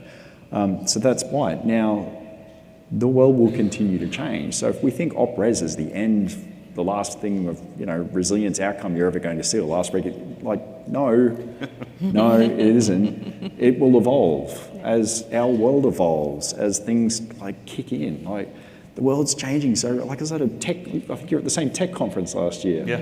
Like, blew my mind again. Like, NVIDIA, who makes GPUs for processing, which used to be used for gaming, is now used for AI. Their quarterly revenue in data center went up 141% this last quarter. Like, ChatGPT only came out in November last year. Yes. It took 5 days to get 1 million users. Like, the growth is unprecedented. Like, these are things that I didn't even know what generative AI was 2 years ago. And now it is like, literally, you cannot walk through a technology conference without, or an organization actually, without them asking, right, how are we actually implementing this? Yep. Now, there's a lot of hype and there's a lot of hoo-ha as well, right? But like, these are things that are coming through, and it's early days, but we're going to see some real game-changing stuff in the next couple of years as that matures. Yep. And so how is that going to affect us as organizations? How is it going to affect us as industry and as society? Like, the fabric of the workplace. Think about what happened post-COVID. Like, that, I didn't realize we're going to work the way we're going to work before COVID like that. Like, someone told me that, I'd be like, you're kidding yourself. But here we are. So we don't know what we don't know. It's certainly not the end. And that's why I say, like, you're going to tackle op-res or anything, you need to be building in a systematic approach that is based around continuous learning around the changing environment which we are in. And if you're not, it's going to fall down because it's just changing too quickly. Yep. It has to be embedded, nimble, evolving. Agile. Did you just talk about that? Really, Lisa? I'm sorry. Maybe. No, it's super interesting. David and I were at a conference 2 months ago, and we were on a panel of 4 and he asked to talk about AI, and we had 30 minutes, which was really interesting to try and figure out how to talk about AI in resilience. But David, any thoughts? Like, we had to talk really fast. I know. Yes. AI is good. AI is bad. There's risks. You got to mitigate the risks. And we're done. Yeah, and we're done. Yeah, like it's I'll give you the loaded question, but it's also like, how could technology help with op-res? Can we do it without technology? And how can it help? No. We used to do it without technology. At least business continuity, crisis management, right? There wasn't always technology. You mentioned the binder on the shelf, and I do remember those days, and that was real. That's not just like a figure of speech. But then, of course, technology could help with operational resiliency. Your presentation earlier kind of went over that, where if you have your APIs connected to a specific tool, you have a change of a critical role, you have a change of a process, change of an application, to have that automated, it's so much easier than going into a plan back in the day and actually, having to delete it, seeing what the dependencies are. Okay, what was that person connected to? Like, if that's all connected and that's all automated, it just makes everybody's life a lot easier. Yeah. And just like you said in a recent presentation, we do need that constant monitoring, and you can't do that manually. There's no way, the way the world is changing, that it has to be something that's automated, that monitoring. Yeah, I mean, I'm biased. I'm in technology. I told you to give you the loaded question here, so it's all good. Yeah. But, okay, can we do it without technology? Microsoft Word is technology. So, no. True. Can you do your job without technology? No. Like, I can't even catch the bus without technology anymore. Or train, no joke. right? You're looking up at the board, literally, right? You're not, yeah. So no, you have to move on if you think you can't do it without technology. You're already using the technology, actually. We're using technology to do this right now. Mm-hmm. This is actually technology, like the mic. So no, we can't do it without technology. I wouldn't want to do it without technology. Like I said, it's going to be a very difficult conversation if you go in there and push without technology. I think the Gen AI piece is a big conversation. It's there, and like I said before, there's a huge amount of hype. There's huge, the one thing I got out of last week at the tech conference I went to was it's still very early days, but it is important to take the first steps, right? Just because it's early days means you don't look at it and start sandboxing. Don't ignore it, because when everyone else is running, you're going to be like, okay, I need to now start thinking about Gen AI. So, but there's a huge amount. It kind of feels like back in the day when, apps on your phone first came out. It's like, we have to have an app, we have to have an app. I remember my MD at the organization, we've got to build an app. I'm like, but why? What's the outcome we're trying to achieve here? This is my 20 minutes into a 30-minute meeting going, why are we here? What are we trying to accomplish? Spot on. But it's a tool. It's a tool, right? Yeah. So what's the outcome you need to achieve? Can it complement and be a force multiplier to get there? And then just think about privacy and sandboxing and all that stuff to start the process. I think that's the important piece. Definitely. I see, and we talked about this the other, when we talked before, David, AI should be able to help you make linkages and see trends in ways that you can't see with the naked eye, right? That's, in my mind, the assistive capabilities of it. So we can sidestep things, or sometimes they just got to hit us head on and we got to figure it out. Yeah. So pivoting a little bit, like OpRes, should it be more work, or is it different, right? Because I think when I saw Bank of England come out and we started talking about it last fall and in the spring this year, I saw some people look like deer in the headlights because they're like, you expect me to do that too? How do we think about it? And I always start on one end, so Lisa, I'll start with you in the middle here. No, I don't. Is it more work or different thinking or different? I just think it's different thinking. I really do. I mean, like I said, we are doing these things, yet in the same vein, it may not feel like we're doing it. And I just think it's a different shift in how we think of doing things. When you change the focus of resiliency, when you focus on something different, it becomes clear of where you're trying to land, I guess, if that makes sense. But so for example, if we're talking about operations resilience, the services we deliver to customers, and we talk about looking at a process from end to end. If you look at business continuity, you say a plan is based on multiple processes that you do. This is just different. We are taking critical services and saying, if these are the critical things that our organization does, what are those critical services that align with those critical things that we do? And it can actually simplify your focus on what you want to achieve as far as resiliency, as far as redundancy, as far as those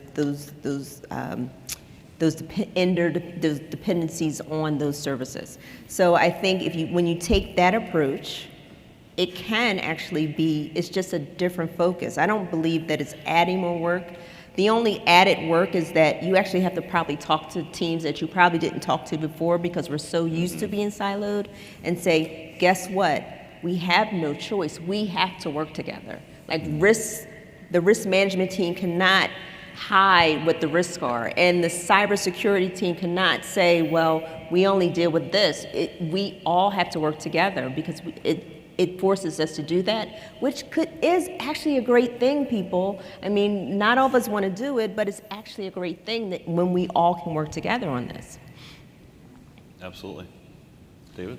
Yeah, I agree with what you just at least said. I don't think it's more difficult. I think it's coming at it with a different approach. I think historically there were silos in an organization that did bits and pieces of operational resilience, but we're looking at it from a different lens and bringing those silos together in an organized fashion.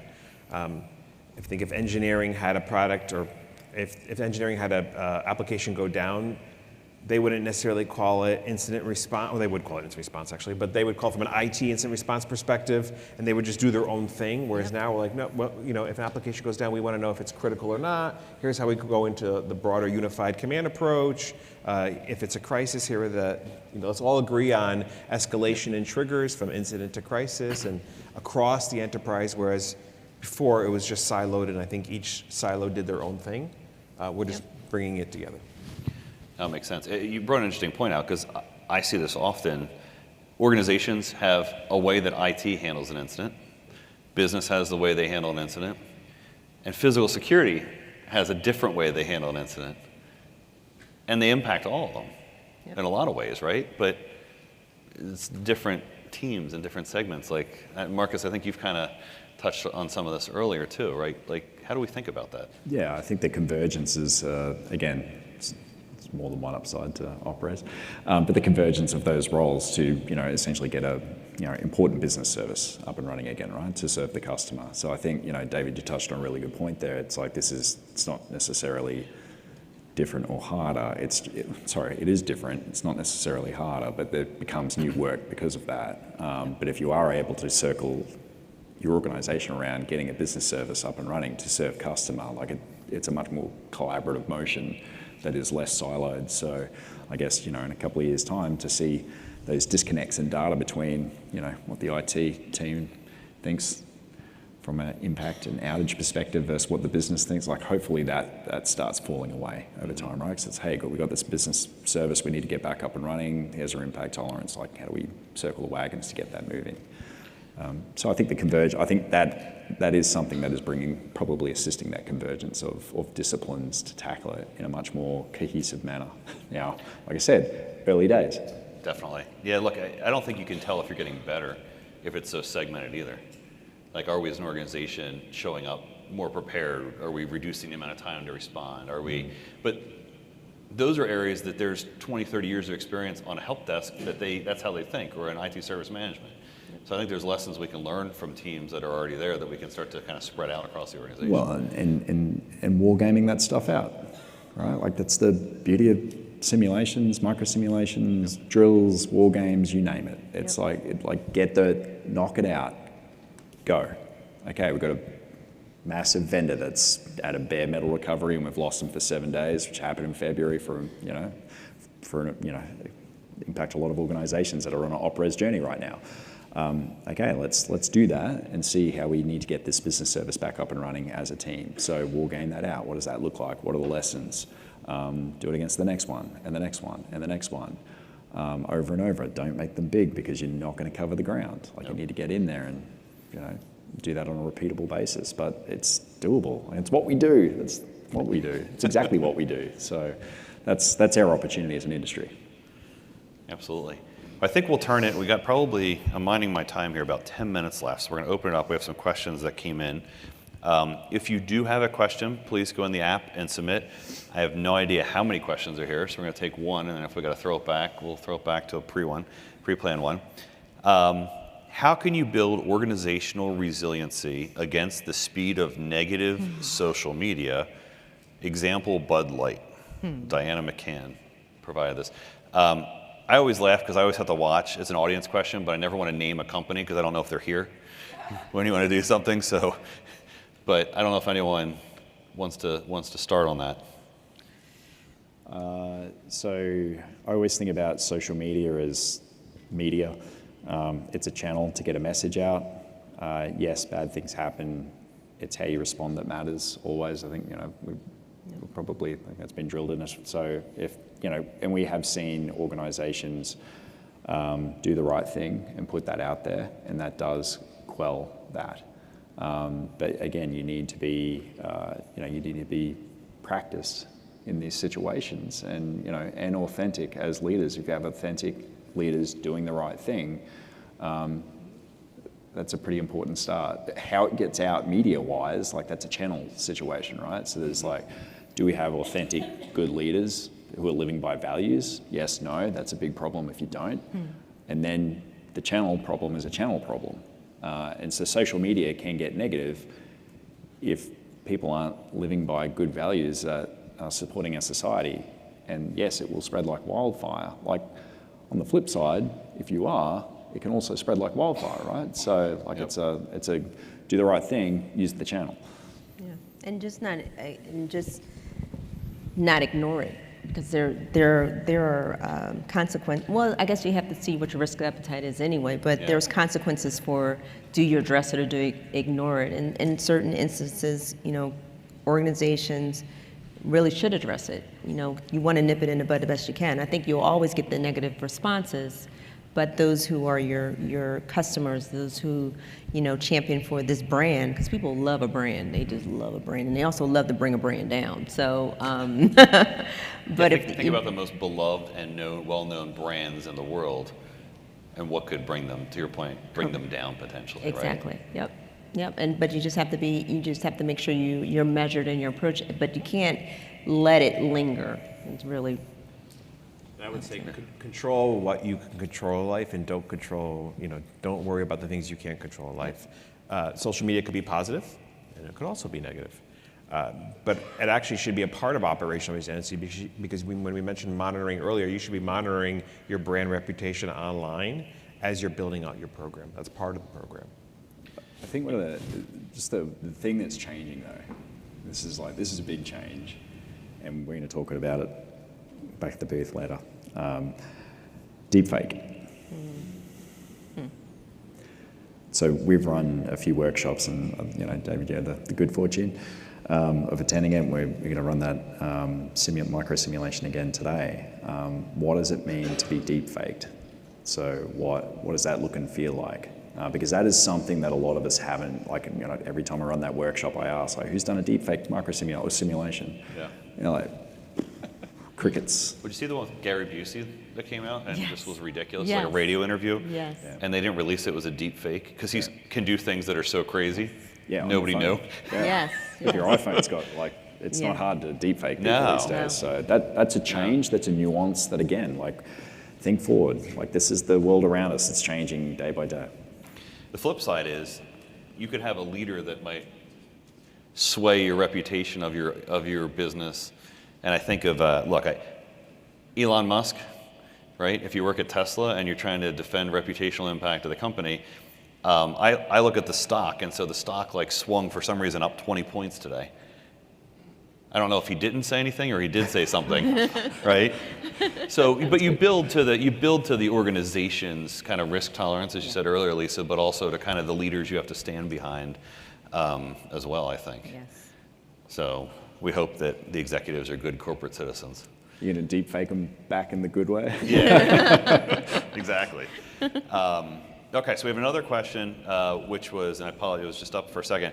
How do you cut through the hubris that is found at the executive level to convince them that enterprise resilience is a worthwhile effort? That's the $1 million question here.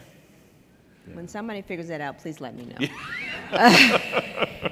Any ideas? Know your audience. Know your audience is a good place to start. Always know your audience. Again, what kind of person are they? What are they looking for? How do they take that information? To get the championship, to get the broader championship, right? That's a game of inches. And then, make sure you've got a business case that actually makes sense and is succinct and easy to understand. Because 30-page full of details may be the right way to go depending on the champion. Maybe not though, right? Yeah. So know your audience to start with. And then just make sure you've got some sort of cut through on that. I think the work that you've probably done with your careers up until now will have had a lot to play in that, whether you've got an ear with those people or not, because that takes time. Like, that takes time and trust, because they've got to put it on the line as well in front of the exco. So you need to think long and hard about that. And to that point, just make sure it makes sense. The case stacks. Yeah, and just knowing what's important to the organization. If the organization's goal maybe is to focus on, building, adding more, adding more properties in 3 to 4 years, you're not going to talk about an application. Then that's what the focus should be when you're presenting that. Like, how can we help in this building of new properties, whatever that may be. But look at what the executives are focused on, and then tailor your communications to that. I love that. I always think, Lisa, I think we've talked about it before, like, I think that's your opportunity. If you can come back to a corporate objectives, or like, executives are paid and incented to achieve what the company needs to achieve. So if I can backstop something that I know we need to do as a company, and I can say I can protect downside or guarantee upside, who's not going to endorse that? Yep. Right? David, I don't know if you have any. Both what you said, I agree with 100%. Just also, who's who? So, we say executive level, but who has more influence maybe over a program than others? Who's more likable? You have to be likable. You have to be trusted. We talked about earlier about that steering committee. This way it allows for a group of people to come up through the organization and make a recommendation rather than a singular person. But it's analyzing the executive level and saying, like, don't go around the chain of command, but who's who and who has more influence, and you might want to change your strategy a bit. Right. And if it's not you, if you're not the likable one, find that champion that is the likable one. Yeah. Or who likes networking, talking to other departments, other teams. Awesome. Any last chance, parting words here? David, I'll let you go first. Oh boy. Words of advice. Words of advice. Don't stress so much about the name. I know we're like organizational resilience, enterprise resilience, At the end of the day, we're trying to minimize risk, trying to minimize threats. We need to have plans in place. We need to test them. And all the compliance to the side, you said you do it in your meetings, is what we're doing, does it make sense? If something were to occur today, is all the planning, all the training, everything that you put together, will it work? Just, sort of re-ask that question to yourself. Love it. I'll just say ditto, yes, it doesn't make sense. Marcus? No, I'd just add to that, I guess, because I totally agree with that. Things are changing quickly. Take a systematic approach to it. It's about continuous learning. It really is about continuous learning, like over and over and over again. So bring in a systematic approach to, really increase that speed and cycle of learning, because that's how you ensure your organization stacks up, not just for today and bouncing back to what happened today, but bouncing forward to what we're facing tomorrow. Awesome. Well, David, Lisa, Marcus, thank you so much. Let's give them a round of applause.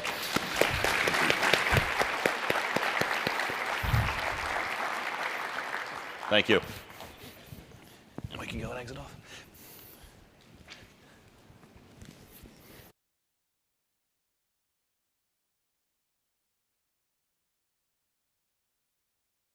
All right, let's give them one more round of applause. Great panel. So please don't forget to complete today's session survey in your app for comments, and that way it will help DRJ and future speakers to know what are the hot topics and things that you want to know. In the exhibit hall, we will go ahead and have lunch, so please go ahead and head over to the grand ballroom, and we will also have the prize drawing today at 3:15, right before the afternoon refreshment break. You can visit the DRJ booth at number 106. They also have an alternate location at number 600 for a list of winners and also to claim your prizes. Lunch will be today from 11:45 to 1 p.m. in the exhibit hall. Breakouts will run from 1 to 4. The breakouts are spread out, so please ask questions if you don't know. There's a couple of them. You have to go up the escalator to get to those breakout sessions, and then there are a few that are on this floor. Shameless plug, I have one today at 2:15, so hope to see you there. And then tonight's reception is today from 6 to 8 p.m. on the Sunset Lawn. There will be drinks, appetizers, and lots of networking. So we look forward to seeing you the rest of the afternoon. Have a good day.